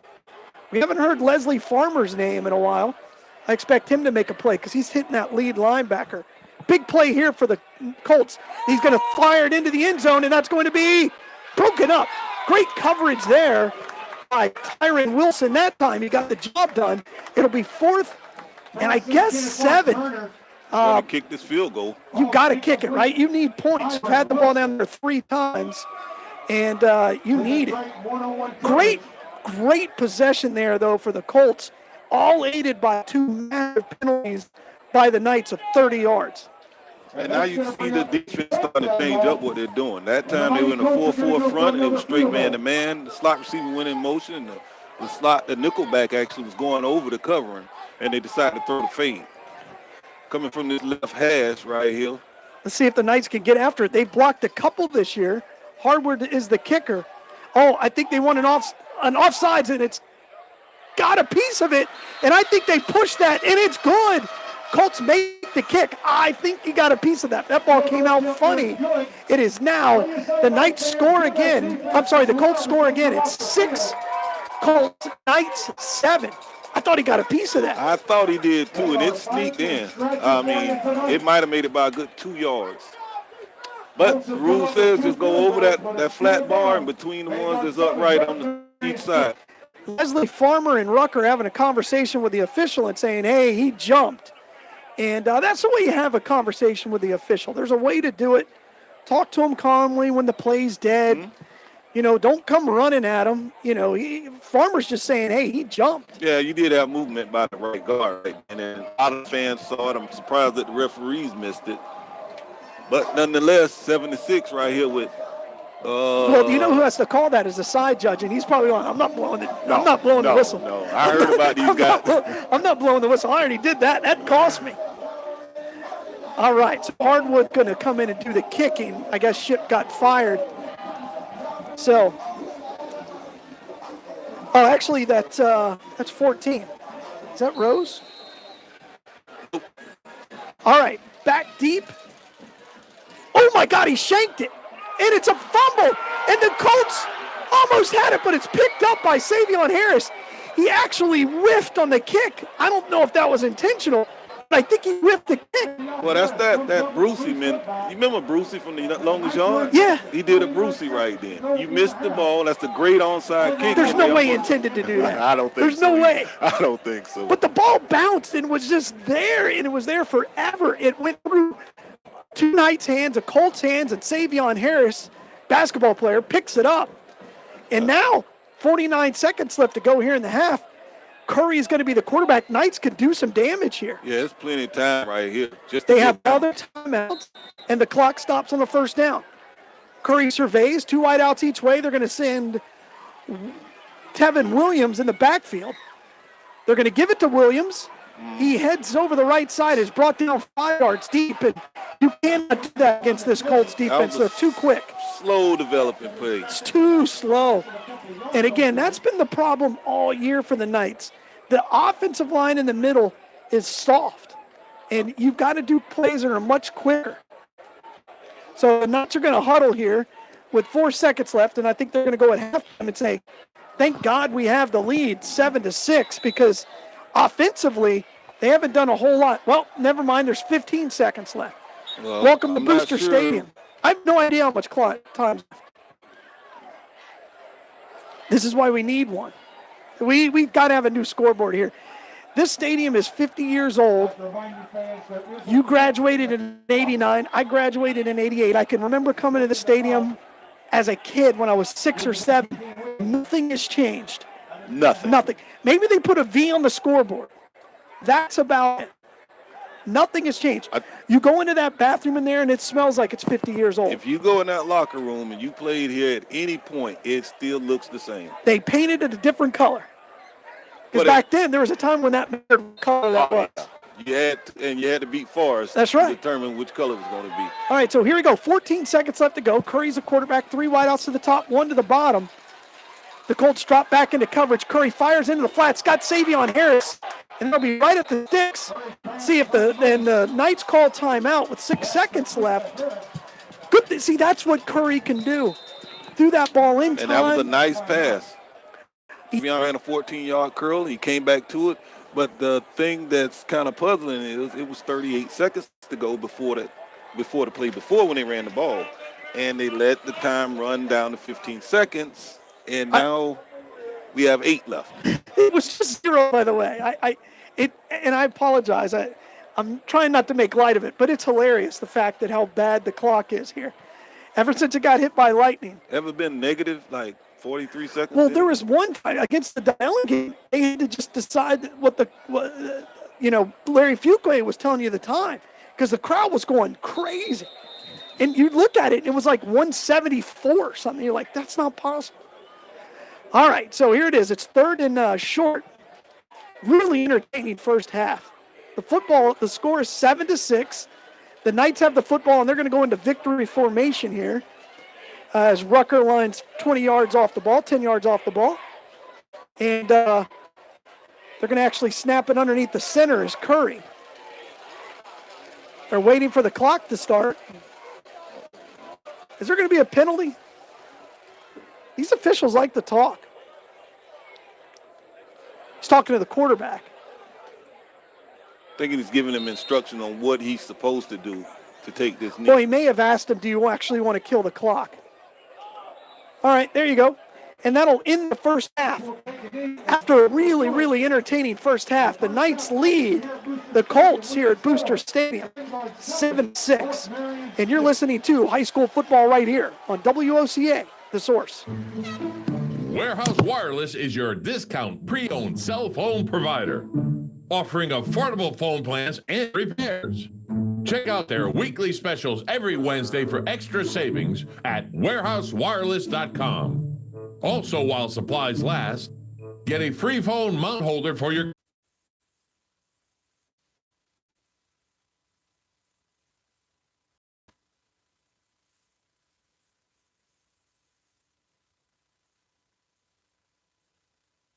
I think about it every day. While I'm stuck in traffic, at the supermarket, even at work. If it weren't for someone in my community who sat down, rolled up their sleeve, and took the time to give blood, I wouldn't be alive today. A Life South blood donor saved my life. Was it you? Patients in your community rely on donors like you to live. Give local, save local. Give blood. WOCA.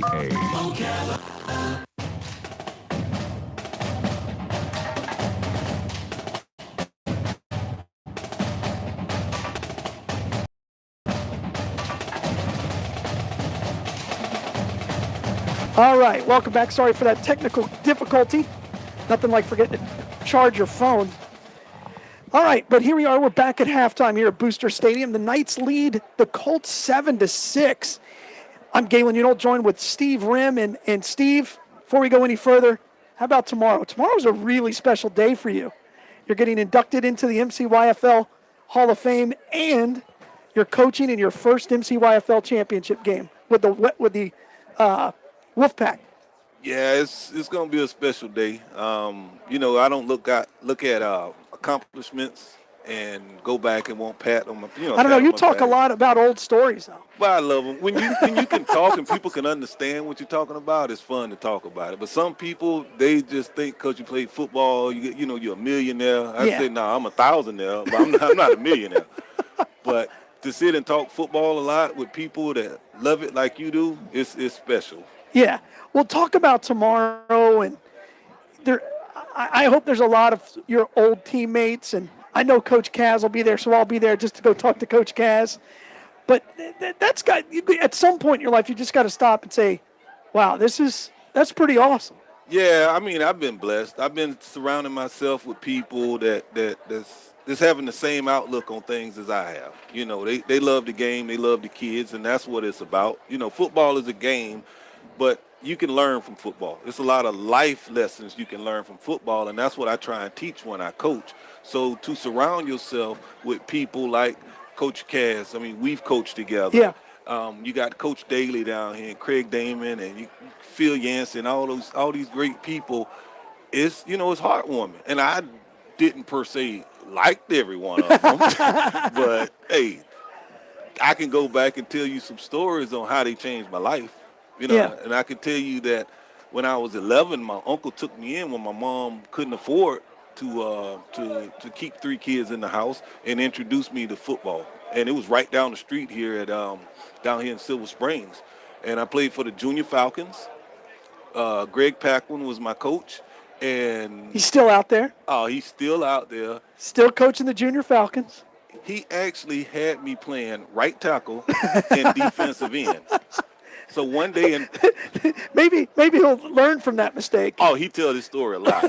So one day we're out there playing catch after practice, waiting on the ride, and we had a game called putback. And sure, of course, putback? Yeah. Okay, so now I'm throwing it about 50, 55 yards, and I hear him. He said, "Rim, get over here." And I said, "Oh my God, what did I do now?"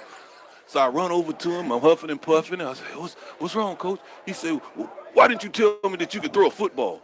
I'm like, "Well, you didn't ask me, Coach." So that next day, I'm at quarterback, and we went like 3-1, and we just missed the playoffs. But he jump started something for me, and it was I had a life of playing tackle before that, but now I'm a quarterback, and I went on, and as a 13-year-old.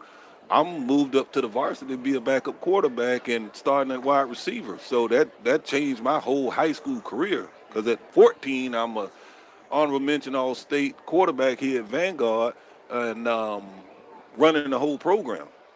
So I'm thankful that I have people like Coach Paquin who saw something, even though he didn't see it. You showed him. Yeah, I had to show him that I got people in my life that really care, you know, and it makes it easy to get up and put that whistle around my neck and say, "Hey, kids, let's go ahead on and let's do this." And I tell the story all the time. I've coached with a lot of people. I've been coaching, feels like my whole life, and I had more fun with you and Kaz and Johnny and, just sitting around, whether practice, you guys ran great practices, but just listening to you and Kaz. And Johnny gets there a little bit, but you and Kaz on that mental telepathy you would have is just, it's awesome. Well, it's awesome. He would actually, the play would end, and we kind of ran a fast-paced, no-huddle type deal, and I call a play immediately because I see something. So Kaz was like, "Hey, man, we need to run the reverse." And I'm like, "Huh?" He's like, "We need to run the reverse." I'm like, "Hold on, let's talk about this." He's like, "No, man, just call the play." I'm like, "Kaz, just calm down." And he didn't know. I said, "Kaz, I already called the reverse, like 10 seconds ago before we started talking." So we would dot each other's I's, cross each other's T's, and finish each other's sentences. And now, believe it or not, that's how Johnny and I am. We Johnny will do something, it'd be right in line with what I would do, and I'd do something that complement what Johnny does, and he's been great out there with the kids. This year's team with the Wolfpack. Well, the impact you make on lives, and there's a lot of talk about CTE and whether you should allow your kid to play football. I allowed my kid, and I'll tell everybody, he was terrible. His first year, he couldn't backpedal.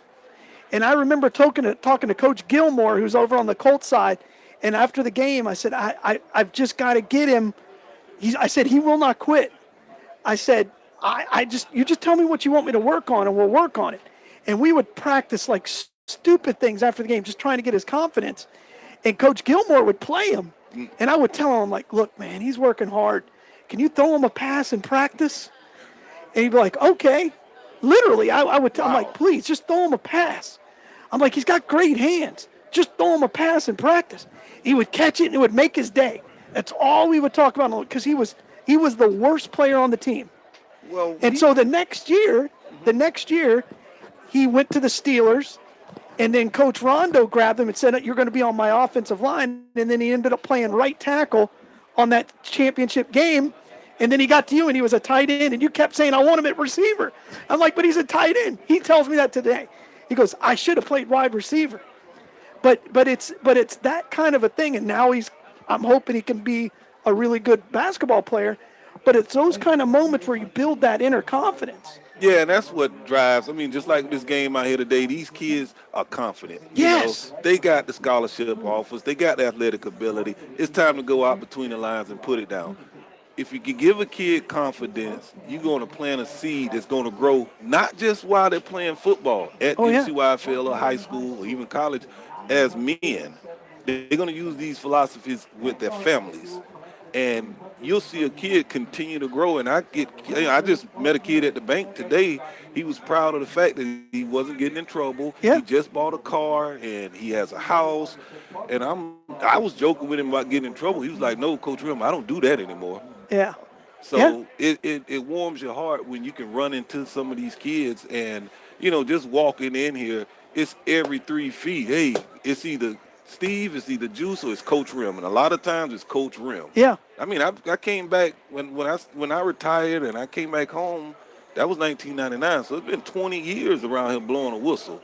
And, I mean, I can feel it, And, I mean, I really can feel it. And I look it, too, when I look in the mirror. But, yeah, you talked about the CTE and things like that. It's a tricky slope now with the league because football is a valid game. Everybody needs to know that. But at the same time, there are certain risks, and injury is part of the game. And now, hopefully, with the advancement of these newer helmets, we can lower that concussion rate. Well, and you coach differently. The practices are completely different. Oh, yeah, it was brutal. I mean, you got 2 and 3 a days. Weren't allowed to drink water. And that was the old, Coach Bryant, Bear Bryant. Sure. A lot of people don't know who that is. You should be ashamed of yourself. Turn your TV off or your radio. But they wouldn't have water. And they'd go 2 a days, 3 a days. And they'd go for 6 days out of the week, every day but Sunday. Eating salt tablets. Yes. You get a cramp, you drink some water, and you get right back out there. If you're not bleeding, you stay in. And you didn't want to get hurt because it was an embarrassment back then, and now it's, you talk about NBA load management and things like that, and people want to preserve themselves. You're not going to be here forever. So with these kids, I tell them, take the opportunity, take every opportunity, something as small as we were talking about the recruiting visits. If you are interested in one school, keep them there, but take those other 4 visits. Go to Hawaii. Yeah, go see some of the country. I tell you something, you want to see something, and I found out the hard way. Go up north. Sure. Go up north in December, early January, you'll see a different culture. And it is scary. It is so intimidating because Floridians and snow do not mix. No, sir. I walked out there with some Charles Barkley, high-top basketball shoes on all that ice and snow, and I walked across a footbridge. I slipped up 13, 15 steps. I took one on the downslope and slid down on my butt all the way down to the snow. Oh. So that was enough. And it's a different cold, man. It's very that different. wet cold. But again, I've always felt the greatest honor I've ever had, greatest title I've ever had is dad, and then second would be coach. Mm-hmm. And I don't think people who, and I'm not talking about being a coach for, your kid's Mighty Mites team. I'm talking about when you get a group and you see them 10 years later and they come up and hug you. Like when I see Brendan Shipp, that kid will always be special because he and I have gone through some things. And when you get to know these kids, you understand a lot of these kids on this field, their life is incredibly difficult off the field and away from school. And football is their only outlet they have. That's the one time for 2 hours a day you can clear the slate, clear your mind, that's right. and just do your thing. Nobody judges me other than my performance on the field. And that's a really undervalued aspect of it because these kids are judged by what they wear, how smart they think they are, people think they are, how many stars they have. But at practice, I'm just like you. It's me against you. It's us against them. Mm-hmm. That's important. Yeah, just building that teamwork, that camaraderie between your brothers. And that's why a lot of football players call each other brothers. Sure. Because you go in the trenches and it gets nasty out there. Sure. And you need protection. Or you need to protect somebody That's right. else. Somebody is down, you pick their head up. If somebody isn't feeling well, you cover for them, and you communicate. And that's the one good thing I like about Vanguard tonight. They're in a huddle. At least you can communicate and you get that brotherhood for those 5-10 seconds as long enough to call a play. That's right. That 11 people right there tight knitted, and then we got a plan. We got a plan to get yards. We got a plan to get a touchdown, and ready, break. Let's go execute it. And that's what football brings to these young men. And I hope they use it for life. Because no matter what happens on the field, I know that guy's got my back. And people almost throw it as a cliche, but until you've lived it, it's not a cliche. No. And I'm a big believer in that. And I think this second half, we're going to see which group comes together and plays together as a unit. Because if I'm North Marion right now, I'm saying we're dominating this football game. We are dominating every phase of this football game except the scoreboard. If I'm Vanguard, I'm saying we've got our butt kicked, but we're still leading. And you have in North Marion 2 scoring drives. Should have been one more when they missed the kick. But with Vanguard, it was a pick six. Pick six. So now Vanguard is up 1 point. I don't think they've gotten a first down on offense. I really don't. I've seen a lot of Logan Swift, and I've seen more of him tonight than I have. I've seen a lot of them. Yeah, watching the highlights all season, I heard a lot about him. But with North Marion, it's going to be, do they come out? I mean, Vanguard is going to get the ball first. So what did Vanguard do when they come out? Are they going to be aggressive? They're going to get McBride going? Because I tell you what, the big man actually gets better with more. He hasn't gotten a lot of touches at all. And who's the quarterback? It's the same question we have every game. Well, we have to look every down to see who's the absolutely. All right, well, we're going to step aside to bring you that second half. I'm Galen. I'm joined by, I'm going to call you Hall of Famer for the rest of the game. Hall of Famer, That's Steve not Ribb. Tomorrow. Okay. Okay. What does that mean? Soon to be, I don't know, Hall of Fame elect? I don't know what you call it. Don't impeach me. That's right. You can't. If they didn't impeach the juice, then I think you're going to be all right. All right. You're listening to High School Football right here on WOCA, The Source. Warehouse Wireless is your discount pre-owned cell phone provider, offering affordable phone plans and repairs. Check out their weekly specials every Wednesday for extra savings at warehousewireless.com. Also, while supplies last, get a free phone mount holder for your car when you mention this ad. Visit soon. Warehouse Wireless, 626 South Pine Avenue. warehousewireless.com. Whether you're just starting out in your career or ready to make a change, being a commercial pilot is within your reach. The FAA has predicted that in the next few years, the number of planes in the sky will double, and that means a lot more jobs in aviation. Ocala Aviation has teamed up with an accredited university, enabling you to get a college degree in aviation while training to be a commercial pilot. And with options like financial aid, grants, and scholarships, it's never been a better time to get your new career in aviation started today. For more information, call me at Ocala Aviation, 352-861-7484. This game is brought to you in part by locally owned and operated Wise Guys Pizzeria in Pearl Britton Plaza, next to Publix. They offer an amazing array of food from pizza, jumbo wings, burgers, homemade soups, salads, and generous pasta dinners. Open Tuesday through Friday from 11 a.m. to 9 p.m. Check out our menu at www.wiseguysocala.com or call 352-789-6569. Dine in or carry out. For delicious food, the Wise go to Wise Guys Pizzeria. WOCA. Welcome back to Booster Stadium. We're just a minute away from the kickoff here of the second half. The Knights lead 7-6. Want to thank you guys for joining us. Want to thank Warehouse Wireless. I'm Galen Udall, joined by Steve, the Hall of Famer Rim. From now on, I'm just going to call you HOF. You start signing your autographs, HOF, your checks. Put a check, HOF. I'm worried about my HOA right now. All right, so we didn't talk about it, but the championship game tomorrow, Wolfpack against the Wildcats, first time in a long time the senior Knights aren't in there. What do you think? You got to give me a prediction? Because you've never been shy of a prediction. No. When we coached together, you told me what the score was going to be a lot. Well, I'm going to tell you about this group. All right. I got a special group of young men that worked their tail off since June. This is the first time I ever started in June, and it shows. These kids are advanced. They're running a no-huddle. They actually are checking an audible in We tried plays. to do that. We weren't capable. No.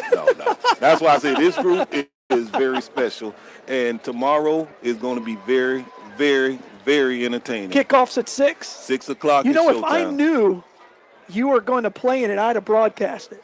Why can't you? I probably can't. I'd have to call It's our so friend. easy. Yeah. I'd have to call our Let's friend. get him on the line. I love to hear that. Man, You do a great job. You know here. I'd have to. You know who I'd have to call. I make the call. Hey, HOF. You just said it. That's true. Look, Hey. part of my. You don't get a bus. You just get your name on the wall. Yeah, I get that bronze picture. Yeah. Oh, you do? Yeah, I get the All right, picture. I'm gonna have to look at that. Well, I'll be there tomorrow. I can't wait. All right, so here we are. We're ready for the start of the second half. The score is 7-6, and Steve, while we're doing the second half, see if you can get a score from that Trinity game. There on the score highlights, the Knights are going to have the football. They're going to work from our right to our left. Back deep is going to be Tyrell Randall. Rutgers back there too, and Tevin Williams. Colts dominated this football game, just not the scoreboard. Nothing. 0-0. 0-0. What First quarter. First quarter. All right. It's still early up there. They are right hour behind us over there in the Panhandle. It's only been going on for a couple of minutes. There's the kick. It's a short kick. Picked up by Randall at the 19. He needs a block. Waits for one. Doesn't get in. He's going to be knocked down right there at the 24-yard line. It'll be 1st and 10 for the Knights. This is only their 4th possession of the game. I'm not going to count that one to end the half. So let's see who they bring out at quarterback. From their own 25-yard I see Curry. I see Rucker. Yep, Curry's in there. Rucker's also playing wide receiver. He's got a cast on that left hand. And Curry is going to be the quarterback. He's a big kid. He's a solidly built individual. With a great arm. Phenomenal thrower of the football. 2 wideouts each way. McBride's the running back. Curry drops back. He fires into the flats. Has Savion Harris for an easy pitch and catch. Little hitch route. Picked up 9. Well, if that's any indication of what changes at halftime were made, that means they're going to come out throwing, put Curry in the game, let's let it loose. I mean, they have 7 up in the box. They got the free safety jumping down in between the 2 linebackers. Hey, you got to take a chance. You got 4 one-on-ones going on. Take your best matchup and then let Curry rip it. And the rain has stopped here, so it's a beautiful night now, a little chilly. Curry surveys, 2 wideouts each way. McBride's the running back. Haven't heard him much. Now he's going to get the option. He heads up the middle. He's got a hole. He's got enough for the first down. And then is popped. Luke Rose on the Luke tackle. Rose came up and just popped him. He put his second half body on. He went in there, remember I told you? He got another body at home. I'll tell you what, man. You can tell kids who love to play football. That kid loves to play football. I wonder if they slept last night. Probably not. And that's why the second half is so big. We haven't seen a lot of emotion. I think both teams controlled that pretty well considering the magnitude of this game. Curry's going to come out and shotgun. McBride's to his right, 3 wideouts to the bottom. 1 wide receiver is Des Daly to the top. They're going to give it to McBride on a little misdirection that McBride. Again, it's this slow developing. They faked the deep reverse route. You got some fries. Thank you. And it just takes so long that that guard and that center cannot block that interior line. And now you want to add in the left tackle he was driven back to the ball carrier just then by the right end right here for the Colts. Yeah, Jaden Nichols. And Jaden Nichols is lined up on the right side, and I was hoping he would go against Smith up top on the right and see that one-on-one matchup. Curry surveys on the 2nd and 8. Blitz. They're going to give it to Tevin Williams on the end around. He's going to pick up 2, and then he's met immediately. They're going to give him 3 with forward progress. That'll set up 3rd down and 6. They need to get to the 50. The ball's going to be marked down at the 44. Going to be real interesting right here to see what Coach Ty does on offense to get this 1st down. Well, 3rd down's been an issue when they're in these 3rd and long situations. You know what will work is that hitch route. Curry throws the slants and the hitches incredibly well. I wouldn't be shocked here if they run a little hitch route to Rucker, who's lined up in the slot at the right side. They're giving him 8 yards off the ball. It's there if they want it. Ooh, they tried to draw him off sides with a hard count. And now they're going to call to Munnerlin. Now they're going to call a flag, and it's a delay of game, and that's a horrible decision by the coach. The coach has got to do a better job of that. That makes a 3rd and makeable to a 3rd and tough. Well, what happened then, you got late in the play clock, and then you want to change up. You can't huddle and then look to the sideline. Never. And Farmer's having a word with them, saying, you've got to do a better job of that. And they're having words. Rightfully so. That's on the coach. You can't blame any player other than the offensive coordinator. So now we got a 3rd and 12 with 9 minutes left to go here in the 3rd quarter. 2 wideouts each way. Curry looks around. He better hurry. He's at the 10-second mark. Now he's at the 5. He's going to play action pass. He's going to look deep, steps up in the pocket, and is pulled down and then shuffles it somehow to McBride, who gets a 1st down. What a play there by Curry. What an athlete. I tell you, that kid has a football IQ that's above the charts. I'm glad to see him getting the chance right now to lead us downfield. I tell the story all the time. We played against him, and you and I were sitting there watching film and like, well, we can't stop that. Nope. They got Randall. We can't stop that. All right, let's try to keep it close. There's Rucker. You can forget that. That's right. 2 wideouts each way. They're going to give it to McBride. He shakes in the middle of the hole, knocks a guy down, and carries 2 more for a gain of 8. And now all of a sudden a play like that by Curry with that shuffle pass as he stepped up in the pocket has changed the momentum. It's going to be, I thought they didn't give him a very good spot there. It'll be 2nd and 4. I thought he got more like 8 on the carry. Curry's feeling good about himself. You could tell the energy and the way he's carrying himself has improved after that play. 2 wideouts each way. Tevin Williams is in there. Now they're going to put Rucker in at quarterback and put Curry in the slot. Rucker's going to run a draw. He needs a block. He gets one. He's over the 40. He shakes, and he's upended right at the 32-yard line. Big hit right there by John Gilmore, but it was too late. Rucker got about 12, 15 yards right there. And again, momentum, when you're in the positive side, you can do some things like that. And I like that, Rico. I have no problem with that because it happened so quick that the defense couldn't adjust. Now Curry's going to go back at shotgun at the quarterback position. 2 wideouts each way. Des Daly and Rucker are to the top. Tevin Williams and Savion Harris are to the bottom. They need to hurry. They're in the 5, 4, 3, 2, 1. He gets the play off. Curry steps up in the pocket. He fires into the flats. Tries to throw it to Daly. He was under all kinds of pressure. He had him wide open in the flats, but the pressure was in his face. That with the play clock running down, recipe for disaster at that point. But he was wide open, just couldn't set his feet to make that throw. And again, we talk about that interior line. And North Marion hasn't blitzed. They haven't sent that linebacker, and I thought for sure they would. Well, they DJ Daly's coming into the game. They've got too many people in there now. They're going to he's going to take out his half-brother. The other Daly comes out, 3 wideouts, and that's going to be an illegal formation. That's an illegal substitution. Broke the huddle with too many men. I'm going to blame that on a late decision by the coach. They were probably going to run some kind of special play. Yeah, they want to bring older dads in. Well, they're the same age. They're right? like 3 months apart. It's DJ and Dez, even though they're both Desmond. Gotcha. Explain that to me. That's what I'm going on. DJ Daly's 14, Dez is 3. All right. It was illegal participation, so it'll be 2nd down and 15. 6 minutes and something to go. The clock says 6:79. I'm going to say that's wrong. Knights lead here 7-6 at Booster Stadium. It's what's turned out to be a gorgeous night. Curry looks to the right, pump fakes. Now he rolls out to his right, fires. Had McBride opening, short-armed him. Not a good throw there by Curry. Almost looked like the ball slipped.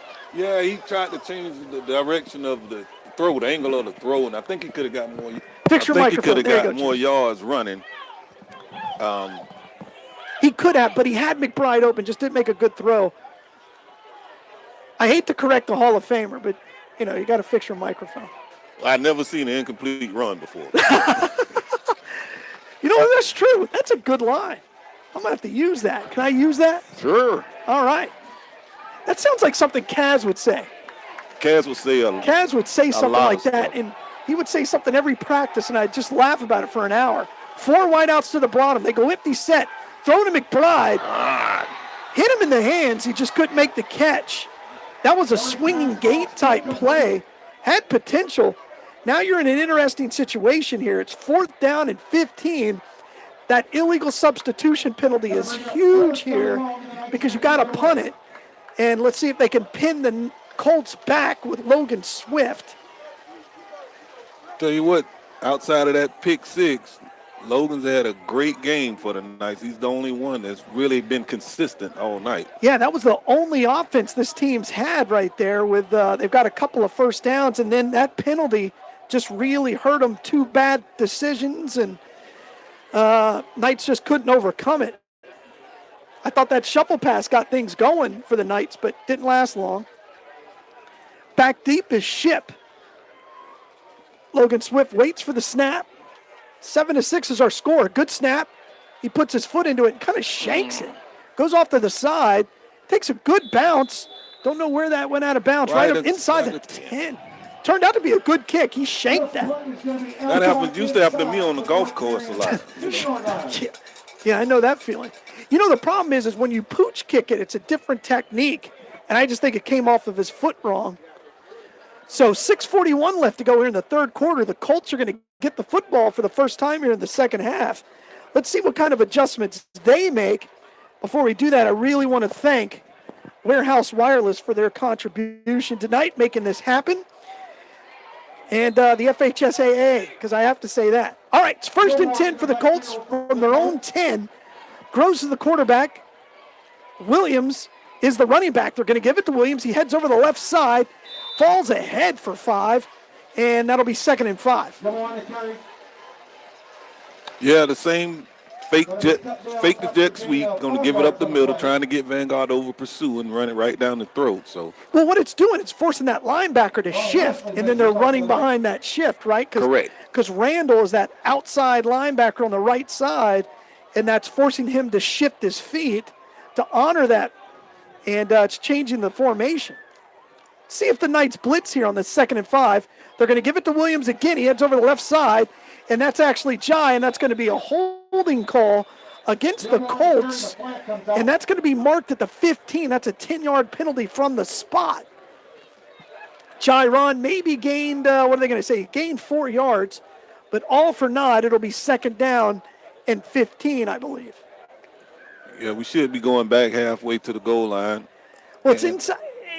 I think they'll mark the full length, won't they? No, they shouldn't. Man, I can't never figure that out.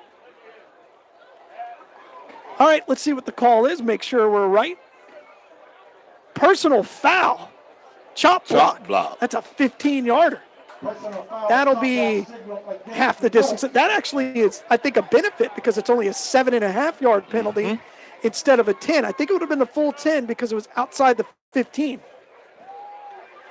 So now it'll be second down, and they're going to call it 15. They'll call it 14.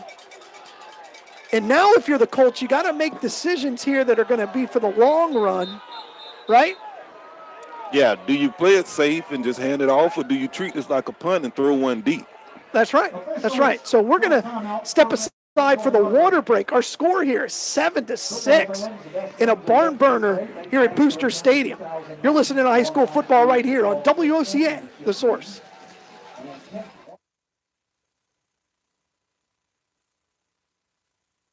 Warehouse Wireless is your discount pre-owned cell phone provider, offering affordable phone plans and repairs. Check out their weekly specials every Wednesday for extra savings at warehousewireless.com. Also, while supplies last, get a free phone mount holder for your car when you mention this ad. Visit soon. Warehouse Wireless, 626 South Pine Avenue. warehousewireless.com. WOCA. Whether you're just starting out in your Welcome back to high school football right here on WOCA, The Source. I'm Galen Udall, joined with Steve Rim. Heck of a football game so far here. If you like defensive struggles and bad offensive line play, Steve. Yeah, you're not seeing them. Put it like this. Coach Grace, my old line coach at Vanguard, wouldn't be happy right now. No, you're not. This isn't highlight tape stuff. All right, here we go. Second and 15, 6 minutes left to go here in the third quarter. Gross drops back, he pump fakes. He's got a man open, but he overthrows him. And that was not a good route. It was intended for Turner, but that was good coverage by Tyron Wilson. Hey, that was great coverage. Ball was thrown outside. The receiver had broke over to the post. And I'm not sure what those fans thought they saw, but I know what I saw. It was on our near side. It's on their far side. He cut upfield. I think that ball's thrown where it needs to be, outside the numbers to the boundary. I just think he cut it upfield, not sure why. He cut it up when that ball was in the air, too. All right, 3rd and 15 now for Gross. That's the play we talked about in the break. You know, it's if they catch that, if it's picked off, it's a punt. Maybe better. Gross in shotgun. He drops back. He's looking deep. He's hit as he throws. They throw a screen, and that's hit behind the line of scrimmage. He breaks a tackle, breaks another one. He got one man to beat, and he's brought down by McBride, but he has enough for the first down. That ball, that play had no chance of working, and I think that was Jairi. Was that only person on the field in white going to do that is Jaron Gilmore. Yeah, been doing it all year for him. You know, he comes from a long family of running backs, and they all made those same plays, and I've seen it on the opposite sideline for years. Yeah, they got their mama's height. And they got their mama's quickness. I was going to say, and the mama's speed, because I seen Rev run. So yeah, people don't understand how great she can run. All right, here we go. 1st and 10 now for the Colts. They're going to give it to him, to Williams. He puts his head down, and again, I don't know why they don't run that play every single time. He gains 5. What they're doing is it's just a dive. Yeah, they're just splitting the defensive tackles and running right up the gut and saying linebacker tackle this 225-pound. And he's falling forward for 3 yards. Same formation. They're going to run it again with the dive. They're going to keep it with the quarterback. He heads over to the left side. He's got 10. He's got 15. He's knocked out of bounds at about the 42. Gross does a great job with that play. Yeah, that was the play that they blew dead earlier. And they still got a first down. And again, the defensive end is just crashing, trying to support that dive. And that's what you can do. When you can run up the middle, you can do anything you want. And right now, the Colts, this drive started with inside their own shadow of their own end zone. And now they're all the way outside of the 42 with a 1st and 10. Shotgun, they're going to give it to Williams. He heads over the left side, breaks a tackle, breaks 2, picks up 14 on the play. First down, Colts.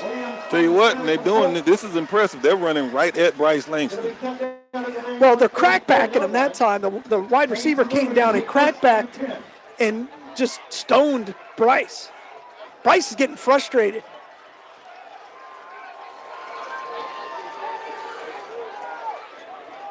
Trying to see who that running back is. I think it's Gilmore.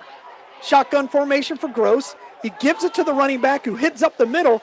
He carries a guy 4 yards. That's got to be Williams the way he ran there. Just can't see the number. Yeah, it is very, very, very difficult jersey. These numbers should be approved by somebody. Should be a contrasting number. It's a 22. Second down and 7. That's Trevon Johnson. Trevon Johnson getting some carries. Looking good. Gross barking to the wide receivers, letting them know where it is as they go a little quicker. H-back, 2 wideouts to the top. They're going to give it to Johnson again. He heads up the middle. Nobody touches him for the first 8 yards. And the Colts are just being gashed. And on the sidelines, coaches are just arguing with one another, not sure what they can do about it. McBride's begging to get in the game. Well, no matter what the running back is, and now you got to be careful because that's Gilmore. If you give Gilmore that crease. Ooh, he's gone. 7-6, the Knights lead here with 3:18 left to go. Ball sits at the Knights side on the 36. 3rd and 1 for Gross. Now they're going to bring 5 men in the line of scrimmage, and he gets the first down with a dive is Johnson. That'll stop the clock. Ball's going to be marked at the 35.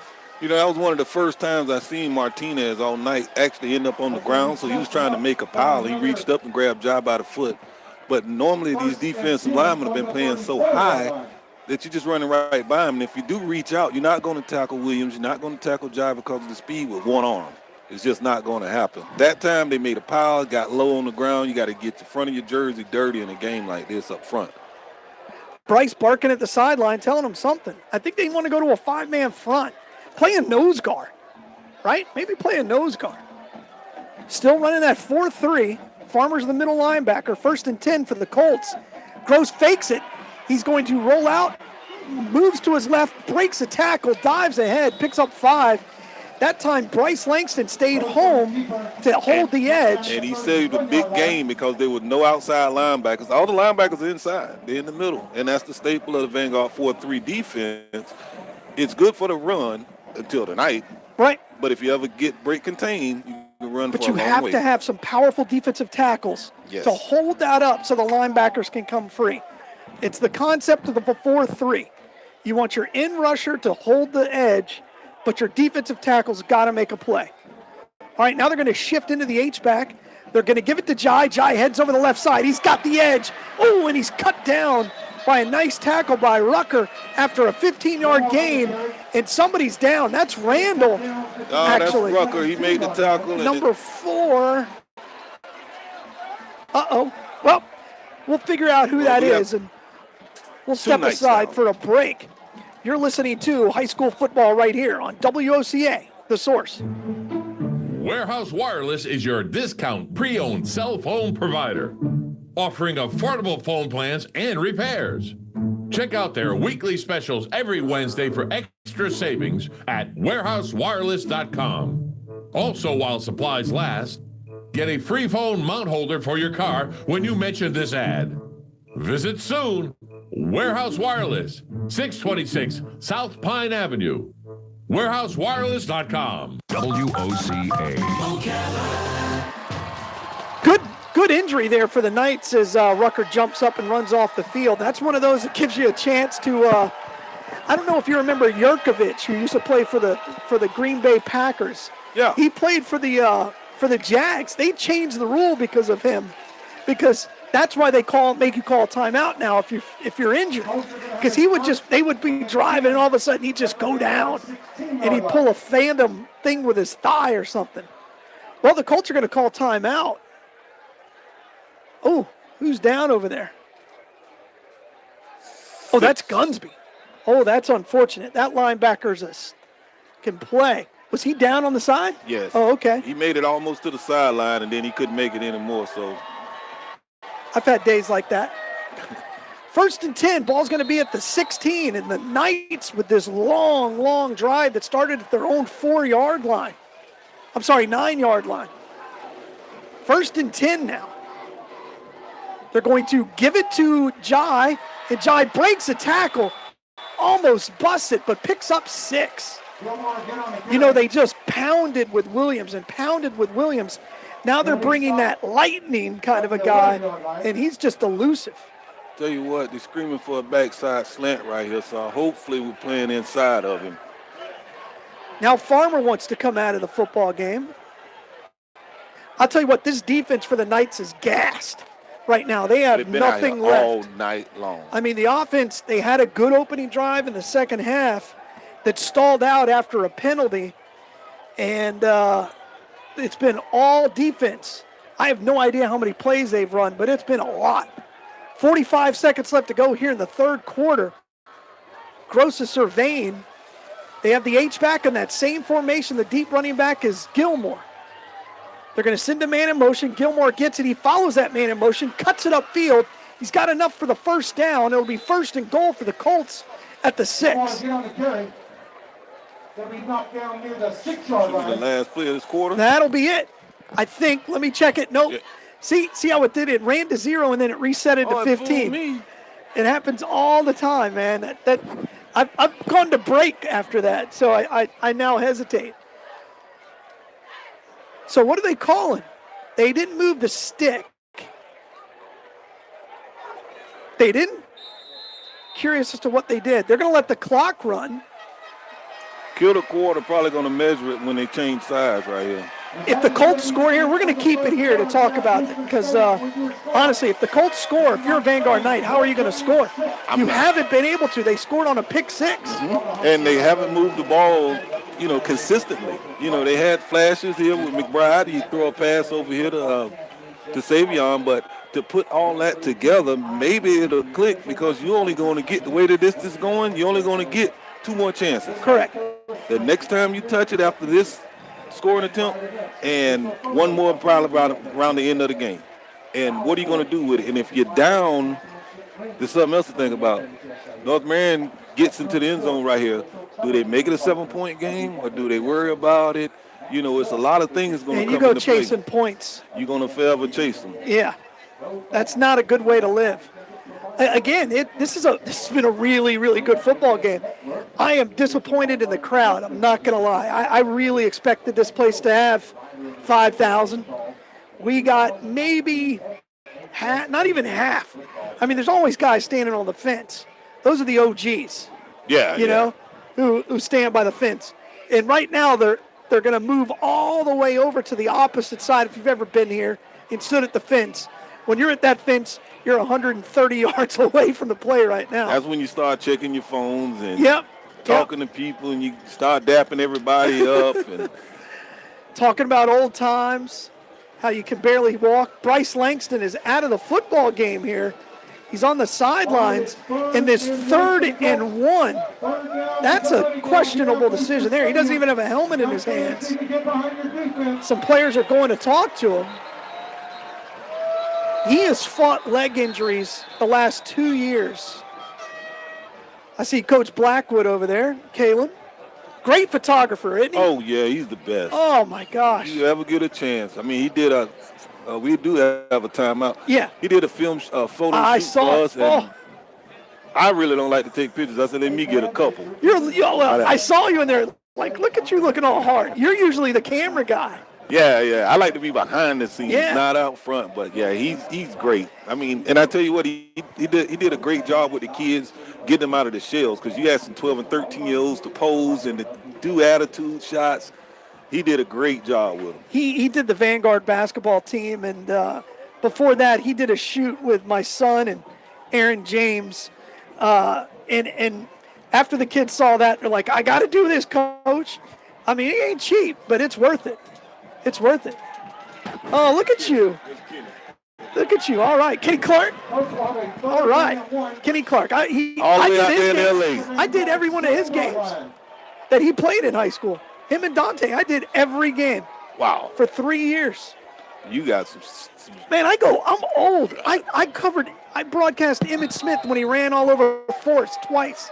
All right, 3rd and short here. They're going to give it to the big fella. He's hit. Nothing. Let's see what he gets. Does he fall forward? No. Where are they going to spot this? Oh, he's going to be short. They're going to say he lost about a half a yard. What a play there by Antonio Smith and Randall and McBride. It's not turnover yet. No, they're fired up about it. But this is a big play here. If you're the Colts, what do? Do you kick it? I go for it because it's now 4th and 2 after the spot. They get the ball there. The worst thing going to happen, you get a punt back. The way things been going. Again, Logan Swift could become a big play here. 4th and 2. I run the exact same play. Maybe Quentin Gross keeps it because Bryce Langston is out of the game. 4th and 2 here for the Colts. They're going to give it to the running back, and he's brought down. Ball comes out. Flag 2. Flag, fumble. The Knights recover. He was short, according to the spot. If he says he's down, it is still Knight football, but there's a flag and a player down. We got some of everything on that play there, Steve. That be the ball carrier, Jai Gilmore. Oh, no. Oh, no. All right. I always step aside during injuries. You're listening to high school football all the way out in L.A. How about that? Kenny Clark. California love. Hey, I'm gonna keep it here because I'm gonna tell a story. So I covered that Vanguard team that went to the state championship, and after every game, I would talk to Yancey. Every game, he'd come up here in his flip-flops, sit right where you're at, put his feet up. If he won, and they won a lot, he would just talk, and I'd be like, look, there's nobody here. I need to go. We got to go off the air.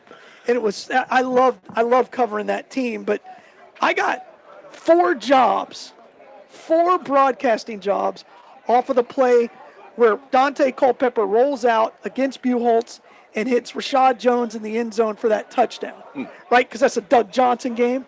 That was on my resume tape for years. And I told Dante when he was at UCF, I went to Jacksonville, got a job. I said, first of all, I had interviewed him. I'm like, first of all, I want to thank you for this job.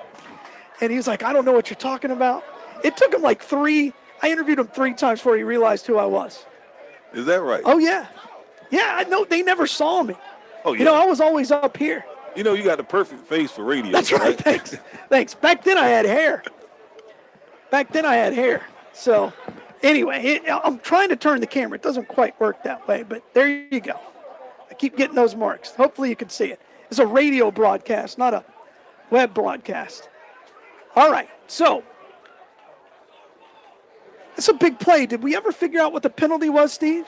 They never did say, and looks like the defense is out on the field right now for the Colts.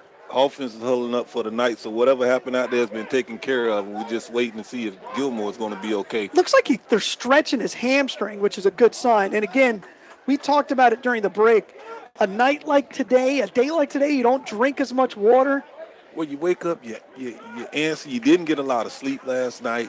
You get into school, you still got work to do, and you're not filling yourself with the water. You don't have the fluids.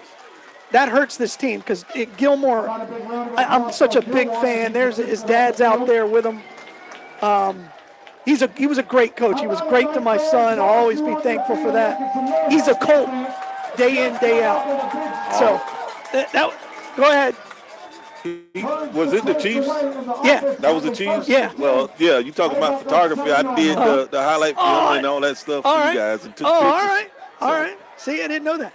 Because I'm usually that guy. But my son was so terrible, it didn't make any sense. All right, so here we go. Curry's in the quarterback. McBride's to his right, 3 wideouts to the bottom. Ball's going to be to the near side. McBride gets it, shakes in the hole. Manages to pick up 4 before he's popped. Right there by your man, Rose. That'll be 2nd down, and, they're going to say he got, 4. It'll be 2nd and 6.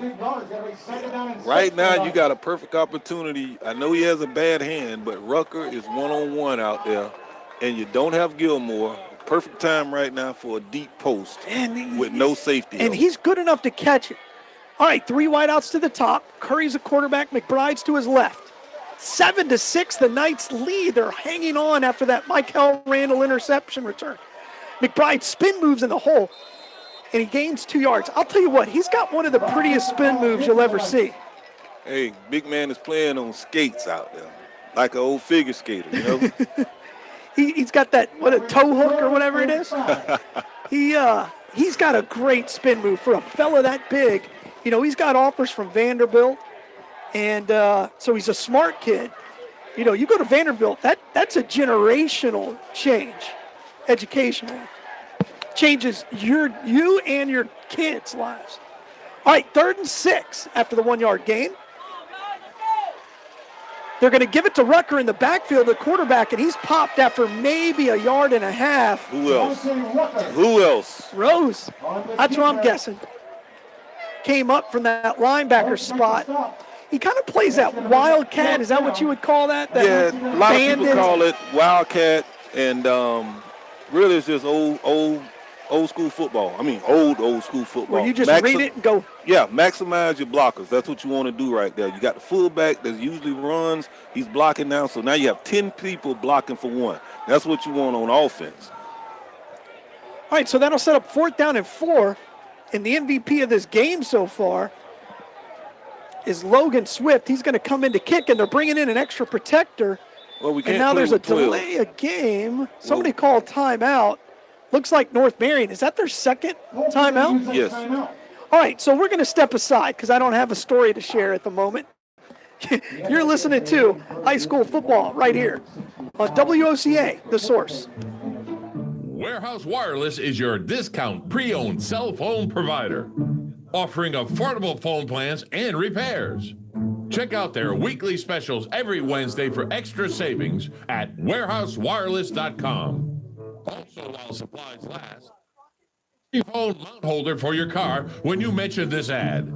Visit soon. Warehouse Wireless, 626 South Pine Avenue. warehousewireless.com. WOCA.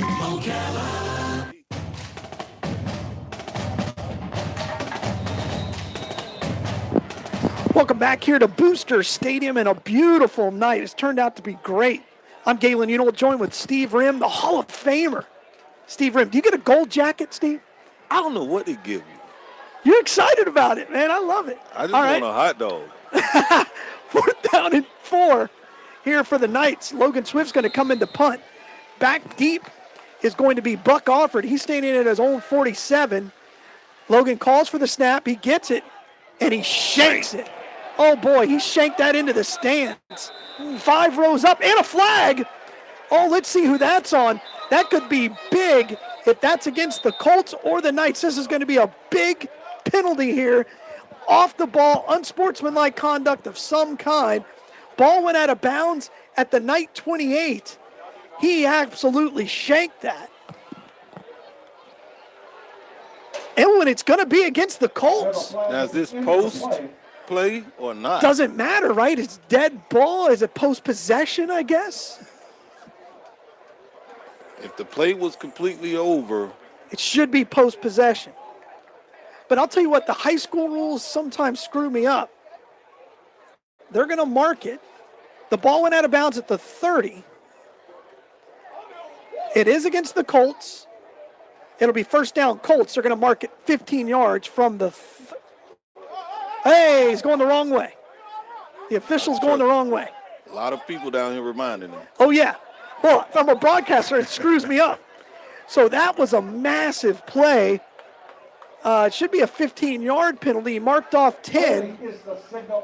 I don't know where that ball went out of bounds, though. I don't think they could. I can't tell. I can't tell. That's the honest truth. All right, it'll be 1st and 10 from the 40.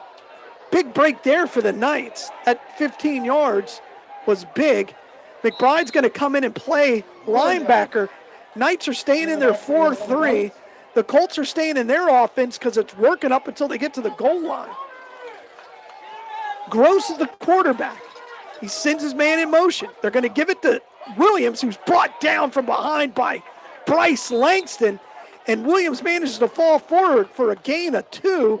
That'll set up 2nd and 8. I think the game plan right here is they're gonna treat this as the drive. You might as well, because even if you kick a field goal, ball game. He did kick one from about 26, if I remember right. Yes, 26, 27 yards, and he did hit it from about 40, 42 in warm-ups. You know that don't matter. All right, here we go. 2 wide outs. They're going to give it to, this time, Jai. Jai heads over the right side, tries to get the edge, falls ahead, picks up 7. It'll be 3rd and short. That's such a different look because he runs the dive and he's able to get to the edge with his speed and quickness. Well, that's that zone play, and in zone plays, what you want your offensive lineman to do is just continue to block. It's not a driving block, it's an occupying block. And John got vision like Superman, so. Big play here. Let's see if the Knights, they're going to line up 5 down linemen. They're going to play with a nose tackle as Farmer. They're going to give it to the fullback, and he heads up the field. Gate 7. Knights are trying to strip it. Ball does come out, but not before the play was dead. It'll be a 1st and 10 for the Colts. And you could start to hear the Knights or the Colts fans getting into this football game. There's no question about the loyalty of these 2 fan bases. They're the best 2 in Marion County. Oh, this hands down, this is the best ticket going. Vanguard, North Marion, Booster Stadium, Friday night. 1st and 10 for the Colts. 7 minutes even into this game. They're going to give it to the running back, Gilmore. He's hitting the backfield, manages to fall forward for a gain of 4. Actually, that was Johnson on the carry. Again, I'm sorry, you can't see the numbers. So, Dunellen's the worst uniforms I've ever seen in my life. White on white. White on white. That's genius, Price. I hope you're listening, Harris. That's genius. Tell you the difference in the game right now.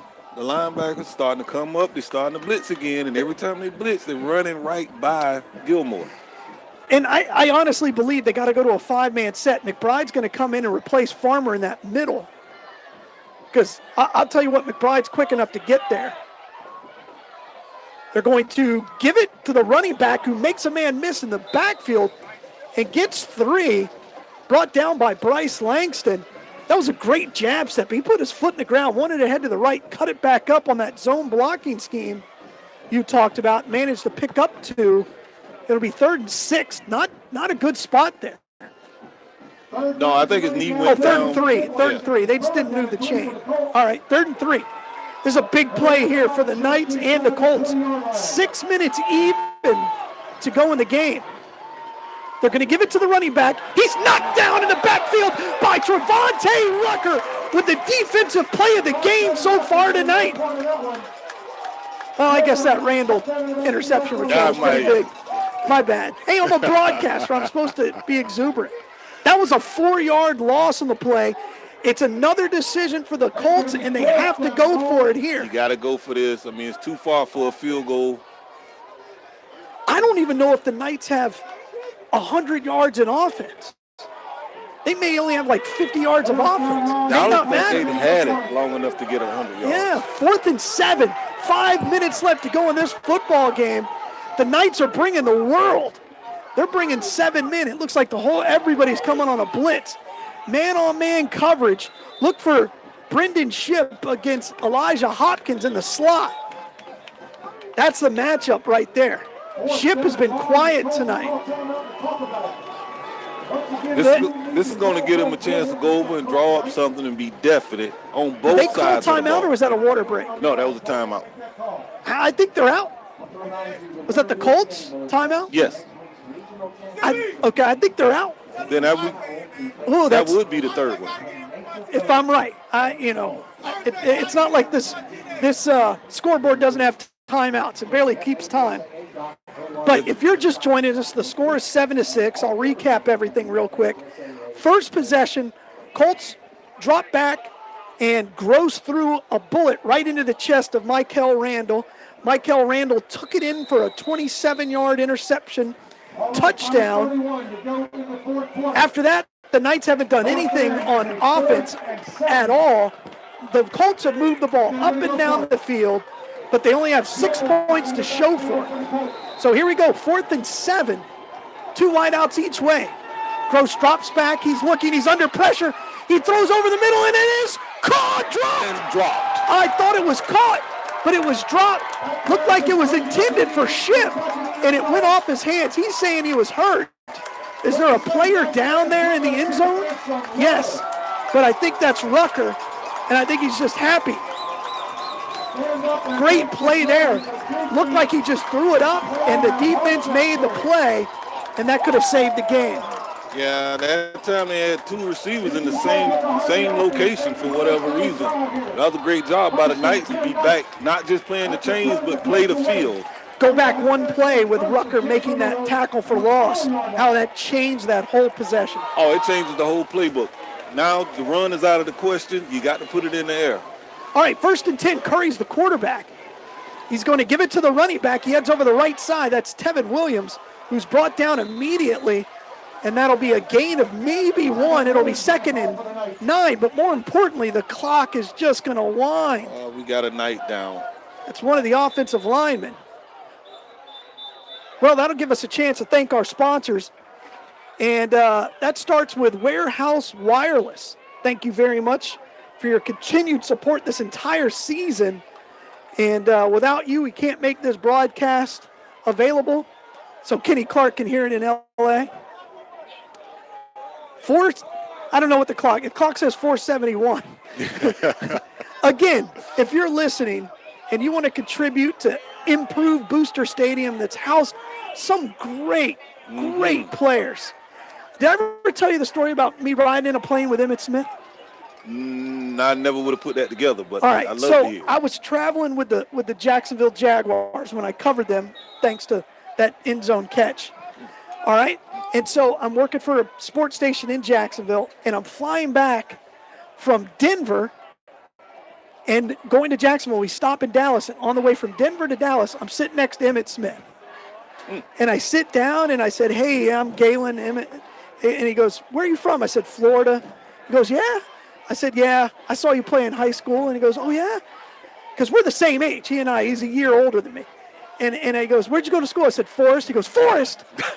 I made Sports Illustrated for us. So I'm like, "Oh, I know." I know. I know. And so he, you remember Vince Woodbury? Of course. Played strong safety. And Horse. That's what we call him. Yeah. Horse. He ran. Emmitt Smith and Vince is a big dude for playing strong safety. He didn't just run over Vince. He embarrassed Vince. Well, they said he looked like a pinball. Just he going. ran for 256 yards twice. Wow. Hey, Vanguard wins the state championship that year if Casey doesn't break his ankle. Tony Kaysen doesn't break his ankle. Period. I'm talking about a special player. That kid was. People don't talk about him the way they should. Oh, they man. should. He was an incredible athlete. Hey, I looked up at Tony. Tony was a couple years older than Yeah, he was 2 years older than me. He was a year older than me. See, I love it. You know me. I'll talk some old stories. Another delay of game penalty. No, it's actually offsides. You line up offsides on offense. How'd you do that? Well, you put your hand over the ball, and the rules say you got to have your hand behind the ball. So that's a silly penalty. Now it's going to be 2nd down instead of 9. It'll be 2nd down and 14. Just under 5 minutes left to go in this football game. Knights lead 7-6. And well, that just made it harder. Yeah, that was back Keep the when. clock going. You know, I still see Jim Simmons around town. How is it? Great. Talking about a dude who loves to sit and talk football, man. Booster Stadium is 50 years old. Think about that. Isn't that crazy? This safe up here? It hasn't changed much. 2nd and 15. Curry's a quarterback. He's going to give it to McBride, who tries to get up the middle, but the whole world is there. And this is going to come down to a Logan Swift punt, I think. It's only 3rd down. But you see what I'm talking about with that offensive line. They know you're going to run. Sometimes you're either going to put it in the hands of the punter, so run it again, or element of surprise right here. They had Ronald Jones in there that time. There were all kinds of bodies coming off. Des Daly's coming off. If I'm the Knights, you know, now they had 2 minute huddle. DJ Daly now comes off. They had like 16 people in the huddle. Yeah, that was 15. They're breaking. Count that out. 1, 2. Yeah, that's right. All right. Curry stays in at quarterback. delay a game. That took forever. Again, how many? They had 5 people running on and off the field. Make things simple, right? Usually you have package groups, But they don't. They don't. Ace, deuce, king, stuff like that, and the kids know who's supposed to be on, who's not. Make it simple. Now they're going to put Curry at quarterback probably and say, go run around. 4:01 left to go here in this football game. The Knights lead 7-6, but offensively, their best player is the punter. May want to punt on 3rd down. 3rd and 20. Curry's going to give it to McBride, who heads over the left side, tries to break a tackle, gets chopped down. Big play there because he had a little space afterwards. He managed to pick up 3. That'll set up 4th and 17. Wind isn't a factor here. If anything, it's in his face. And this is a big moment for Logan Swift. He really shanked the last one. So field position-wise, we go back to that personal foul that happened that cost the Colts 15 yards on the previous one. Let's see if Logan Swift can make one happen here. Waiting for the snap. Oh, horrible snap. One hops. Logan barely gets it off. It's going to bounce at the 38, and it touches the field. Oh, boy. But it's managed to recover it. Tyree Turner down there. He was laying on his butt. And not it. Go ahead. And actually the ball found him. He didn't even find the ball. The ball backspun like it was my old pitching wedge. And you wish. You wish. No, but that was not a good punt. But you know what? Considering the one hop, Logan Swift managed to get it off. We have 3:08 left to go. Ball's going to sit at the 39. It's all in front of the Colts here. And the Knights defense has just got to rise to the occasion. There's a lot of guys hobbling out there. And let's see if somebody can make a play. Gross calls it, puts Ship in motion. They're going to give it to the running back Gilmore. And he's brought down after about a 2-yard gain. Decent penetration that time by the defensive tackle, Martinez. And Gilmore's down again. He dealt with cramps earlier. Here comes his dad. Comes out. I think he's going to need a physical therapist and a bottle of Gatorade. He's going to get right back up and hobble off. I'll be honest with you, that's one of those times where it wouldn't be a bad idea for him to get right. Because in this situation, they need it. Well, here comes Big Ed Williams. Nothing wrong with that either. Running game is working. McBride and the rest of the Knights are trying to get the Vanguard faithful fired up. It's not really working. On the Knights side, they haven't had anything to cheer about since the 11-minute mark in the first quarter. Here he goes. Larry Fuquay can get it done, though. 2nd and 7 for Gross and the Colts. Winner advances. Loser goes home. They're going to give it to Williams. He's hit from behind, and this time is pulled back, but he still manages to pull forward for 2 yards. Good play there by Randall. And Antonio Smith was there as well. That'll set up 3rd down and 7. Let's see what happens. 2 minutes left. The Colts have no timeout, Steve. That's a big moment in this game. 2:14 and counting. Crowd's getting into it here. Gross is in shotgun. 2 wideouts to the top. Williams is the deep man. They're going to fake it to Gross. He rolls out. He's under pressure. Hits as he throws. Throws it into the front. It's picked off. And he's going to go all the way to the house. Who is that on the coverage? That's got to be Dez Daly. Touchdown. Got to be Dez Daly. Knights. Dez Daly comes through with a monster play. 13-6. Vanguard. No flags. Finally. That was all set up because Jones got to the quarterback and then he threw it up. And Daly went and got it. He got a piece of the arm, deflected the pass, and Daly just stepped in front of it. And the Knights are going to go to the regional finals for the 4th straight year. Wow. To Orlando Jones, I'll be there next weekend. You can come. Can I? If you want to.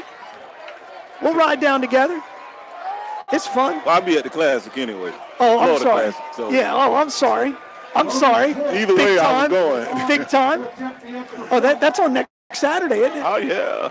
You coaching in it? I'm kidding. You're a Hall of Famer. All right, here we go. Logan Swift with a very important extra point. Kick is up, and it is good. Wow, he put his foot into that one, cleared the field house. The scoreboard says it's 33 to 6. That's 34. Now it's 34. I'm telling you, the scoreboard's terrible. It's terrible. It really is terrible. You turn it off. At some point. But the score is 14 to 6. Knights lead here with 1:49 left to go. The Colts have no timeouts and everything to play for. We need to get Larry in here and talk to him. Did you see him since you came up? No, I didn't. Oh, you got to say hello. Larry Fuqua. Talking about a Vanguard Knight. Oh, When he dies, you got to put the Knight logo. spread his ashes right That's out right. here. That's right. And don't mow the field for a while. It'll grow. It'll grow. Good dude. My father did play-by-play with him way back in the early 90s. Oh, the Colts are going home. Yeah, it looks like they're trying to beat the crowd. That's fine. Let them get out of the way. All right, so here come the Knights on the kickoff team. Big thing here for the Colts. Logan Swift's going to take his 22-yard run up. I've never seen this. Is the longest run up I've ever seen. I'd be tired by the time I got to the ball. I'm not. It's legitimately a 15-yard run up. Never seen that long in my life. 1:49 left to go in the game. The Knights have too many men on the field. Gunsby comes running off. Actually, they don't have enough. Now they got 10. They don't have enough now. Oh boy, this could be a problem. Big kick in the end zone, by no doubt. Gunsby, by Logan Swift, and that'll be a touchback. Boy, Logan Swift says, I only need me. Again, how important has he been tonight? Well, he just saved them then from running down with 10 people against 11 because they had 11. They had to correct them out. One kid ran off for whatever reason. So now, I don't know how the second went off, but 148 to go, 20-yard line, and you haven't thrown the ball well all night. You don't have enough time to run it all the way down. And you're still only down one score in a 2-point conversion. I think they've completed just as many passes to Vanguard as they have to North Marion. Sounds about right. So Gross is going to come in, and again, Vanguard Knights are coming on and off the field late. All night that's been the case. He gets there in time. Bryce Langston's coming around the edge, and they push him out of the pocket. Gross manages to get 3 yards, but when Bryce Langston can pin his ears back, he's going to get you. No yeah, he knows timeouts. what's going to happen right now. Not going to run it. So he's going to pin his ears back, as you said, and he's going to run that wide 9 on him. Yeah. You know, he's going to be so wide that you can't get out there to block him, and if you do, you're going to come up underneath him. 2nd and 7. Gross drops back. He looks to his left. He rolls out. Now there's a flag. He fires deep over the middle, and it's going to be picked off by Randall. Randall's going to pick it up. He's turning in the field. He's over midfield, heads over the left side, tries to get a block from Rucker, and he's going to be brought down inside Knight territory. 2 flags on the play. I know one is holding. Bryce Langston got that one. I think this one's going to be DPI, defensive pass interference. It's not my call. I didn't see it. I didn't either. Unless it was the backside. There were 3 Knights there standing around the ball. It was that middle back judge back there that made the call. And kind of like the play earlier, you can't see what's going on behind you. Sure. So. Yeah, they're going to be offsetting. Actually, both of them are on the Colts. Because they called pass interference against the offense. And declined them both. That'll be 1st and 10 Knights. 1st and now 10 they can Knights. take a knee and get ready to pack the bags to go to Orlando next week. Let's go. And if they win that, well, let's see what happens. Yeah, let's worry about next week. That's right. I'll tell you this. When early on in this season, I talked to Farmer, and I honestly didn't see how this team was going to get back to the regionals. And they've done it with pure defense. Yeah, and I tell you what, they're taking advantage of the opportunities too. You know, Bryce Langston just picked it up. This last half, he was out there coaching the other players.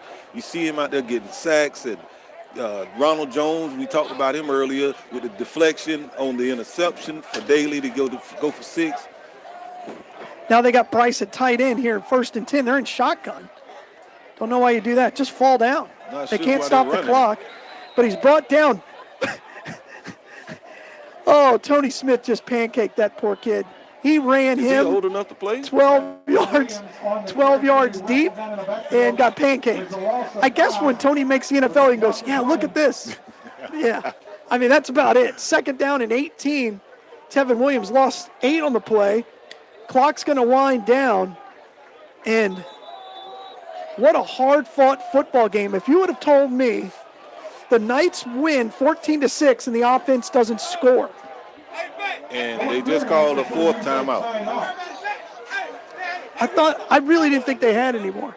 I've seen this, but it is so ironic to be up 8 points and your offense haven't even sniffed the end zone.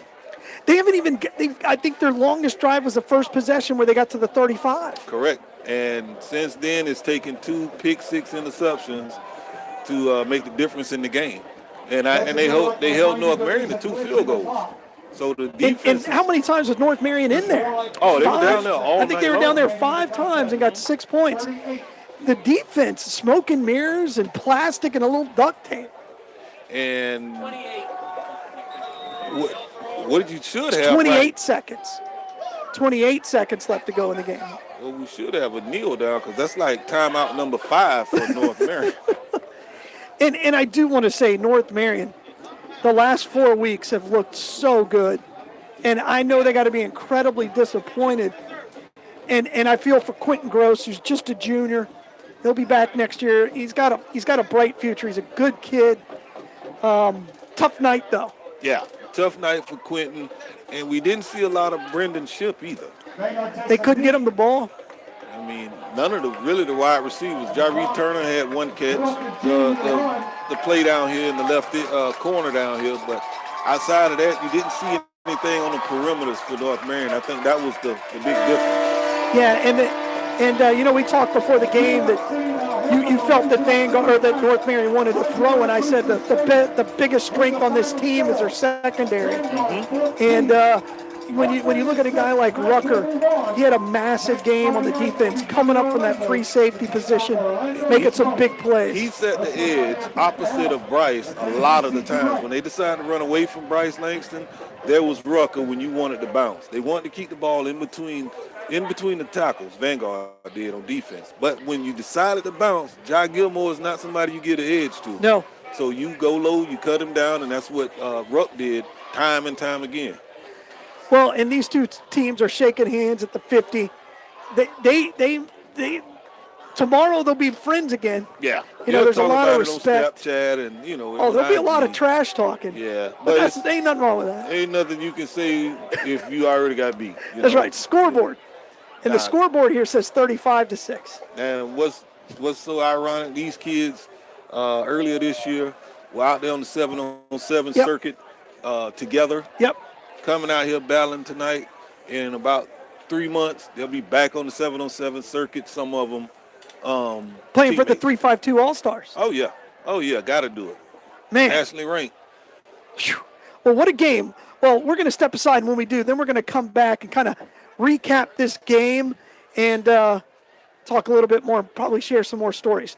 You're listening to high school football right here on WOCA, The Source. Warehouse Wireless is your discount pre-owned cell phone provider, offering affordable phone plans and repairs. Check out their weekly specials every Wednesday for extra savings at warehousewireless.com.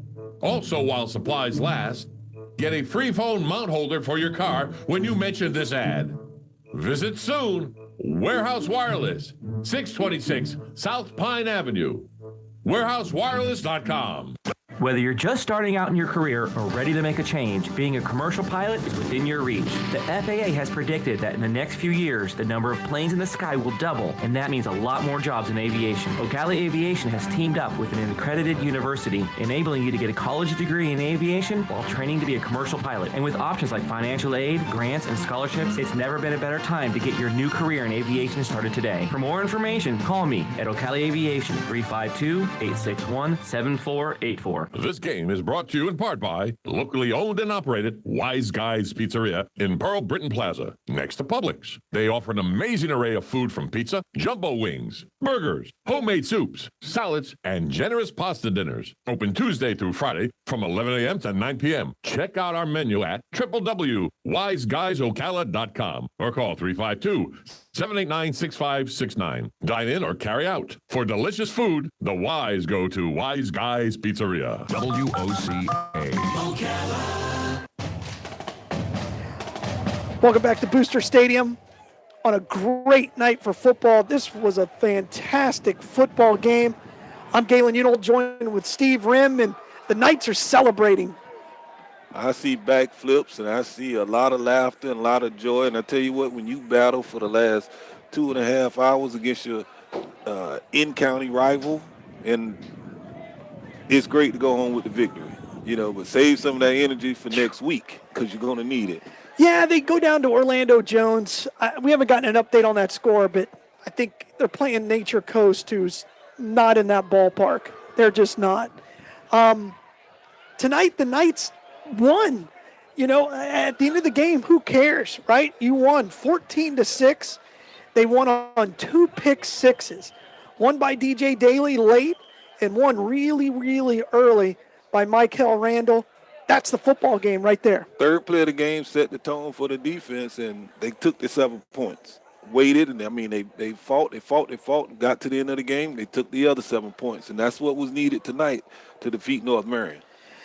And looking at the North Marion side, we got a score. Jones, 35-14. Yeah, that's not a shock. But the North Marion had the ball inside the 20, I think 5 different times, and got 6 points.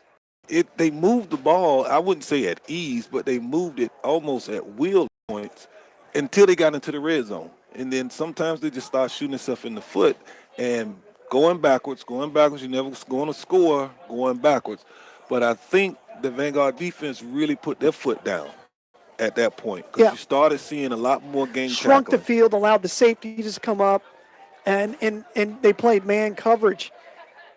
Vanguard, the offensive line is still an issue. There's I've been saying it all year. It's going to bite you sometimes, but heck, they're where they've been the last 3 years. Teams prepare when you're not familiar, and next week Jones will not be familiar with Vanguard. But so you prepare for what kind of identity you got. Are they a passing team or they're a running team? If they're a running team, you're going to see 5 down linemen. You're going to see 7 people in the box. If they're a passing team, you're going to see a cover 2. You make 3 down linemen. But with Van, it's a balanced offense. Is it? It's balanced. I mean, you can look at the numbers. If Curry is a quarterback, they're balanced. Well, it's balanced not by choice. Sure. But it's balanced. Sure, I get At you. the end of the day, it's balanced because of the triple threat at quarterback. Right. Daly, Rucker, and Curry. That's fair. So where one gives you another one is going to give you another element. Well, if you play to the strengths of either one of the 3, I think you can enhance what you do because you have game time and you got more practice time to get what you got going on better. And that's where some of the inconsistent play comes in at, Sure. And Curry came in, he threw some nice passes. Oh, yeah. So it's not that he couldn't throw, and it's not that these receivers couldn't get open.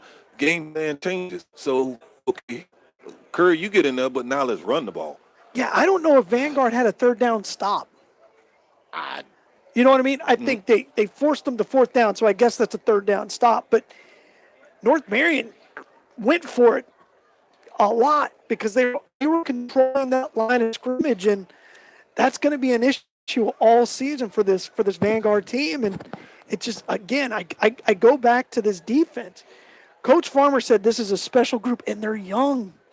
Very They're young. all juniors and sophomores. Very young. And it's when you hear about Price and you hear about Ruck and people like that, you've been hearing about them so long, you think that they're fifth-year seniors, and then you say, man, I got to deal with these guys again. Shoo.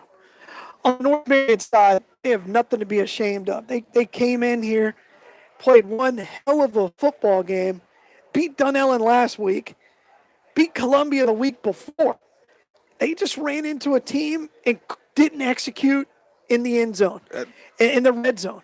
And Coach Off has done an excellent job of getting that program after like a 1 to 2 year hiatus back to where Craig Damon had it. I mean, relevant. Now they're relevant in the state playoffs. Yeah. When, going to the state last year, that run comes for a team every 10 years or so.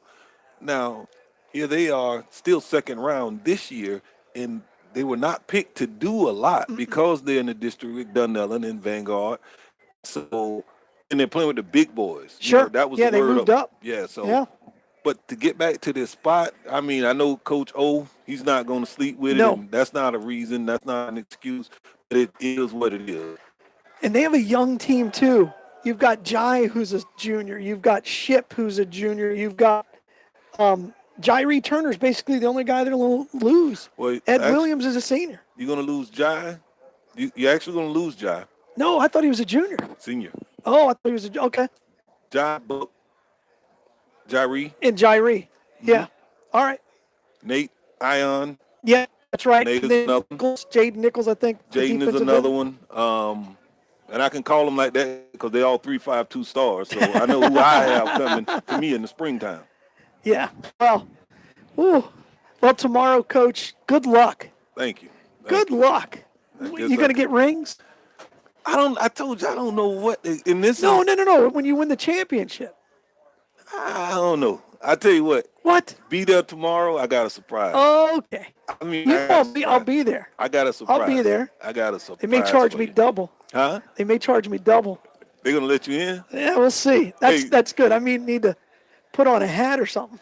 I got a coaching hat. You know my old coaching hat. Yeah. I still got it. I still got my gear. But good luck tomorrow in the championship game against the Wildcats at 6:00. The Wolfpack. Have they ever won the? Never won it. We got talking to Adrian Nunn, and he was the quarterback, I think, in 2003 or something like that on the last team that just got to the Super Bowl. They only went to the Super Bowl once. Right. Wow. And tomorrow, hopefully we go out there and do the things we got to do, but we're going to have a ton of fun. You can believe awesome. That. So. Well, you're known for your trick plays. Have you done the bounce pass? Yeah, we renamed it. Uh-oh. Your mom. Oh, jeez. I know you ran it last year. I didn't know if you would run it this year. The triple reverse throwback? Yeah. And, we ran it and we scored last year. So much tomorrow, fun. We put one in for tomorrow. It's called a oop-de-oop. The oop-de-oop? Yeah. All right. I was watching the program, Coach Kilmer.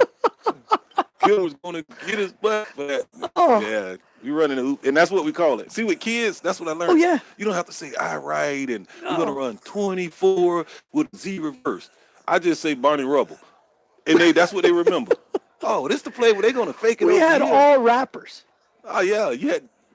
And I didn't even know them. And I was naming old rappers, you know? Yeah. Oh, it's so good. Well, tomorrow, congratulations. A great day. Embrace it. Love it. Join us again. We're going to do this all over again down in Orlando Jones. The Knights win. 14-6 is your final score. And the Knights, again, for the fourth straight year, are going to the regional finals. And it's an impressive stint. Absolutely. Of games. This senior class, this is all they know. Yeah. They don't know, we may not know you will. And, and that's the Knight way. That's where it always this is what we've been striving for as Vanguard Knight players for a long time. The consistency. You were the first. Got to break the mold. Yeah, man. I tell you what, it is a fun ride to be this deep into the playoffs because now you separated yourself from the weak and you're looking forward to more like this. Whew. Well, this was a great football game. It lived up to the hype. A lot of sore football players over there on the Knights side. Let's see how healthy they are going in. But we're going to do it all over again next Friday night, live from Orlando Jones.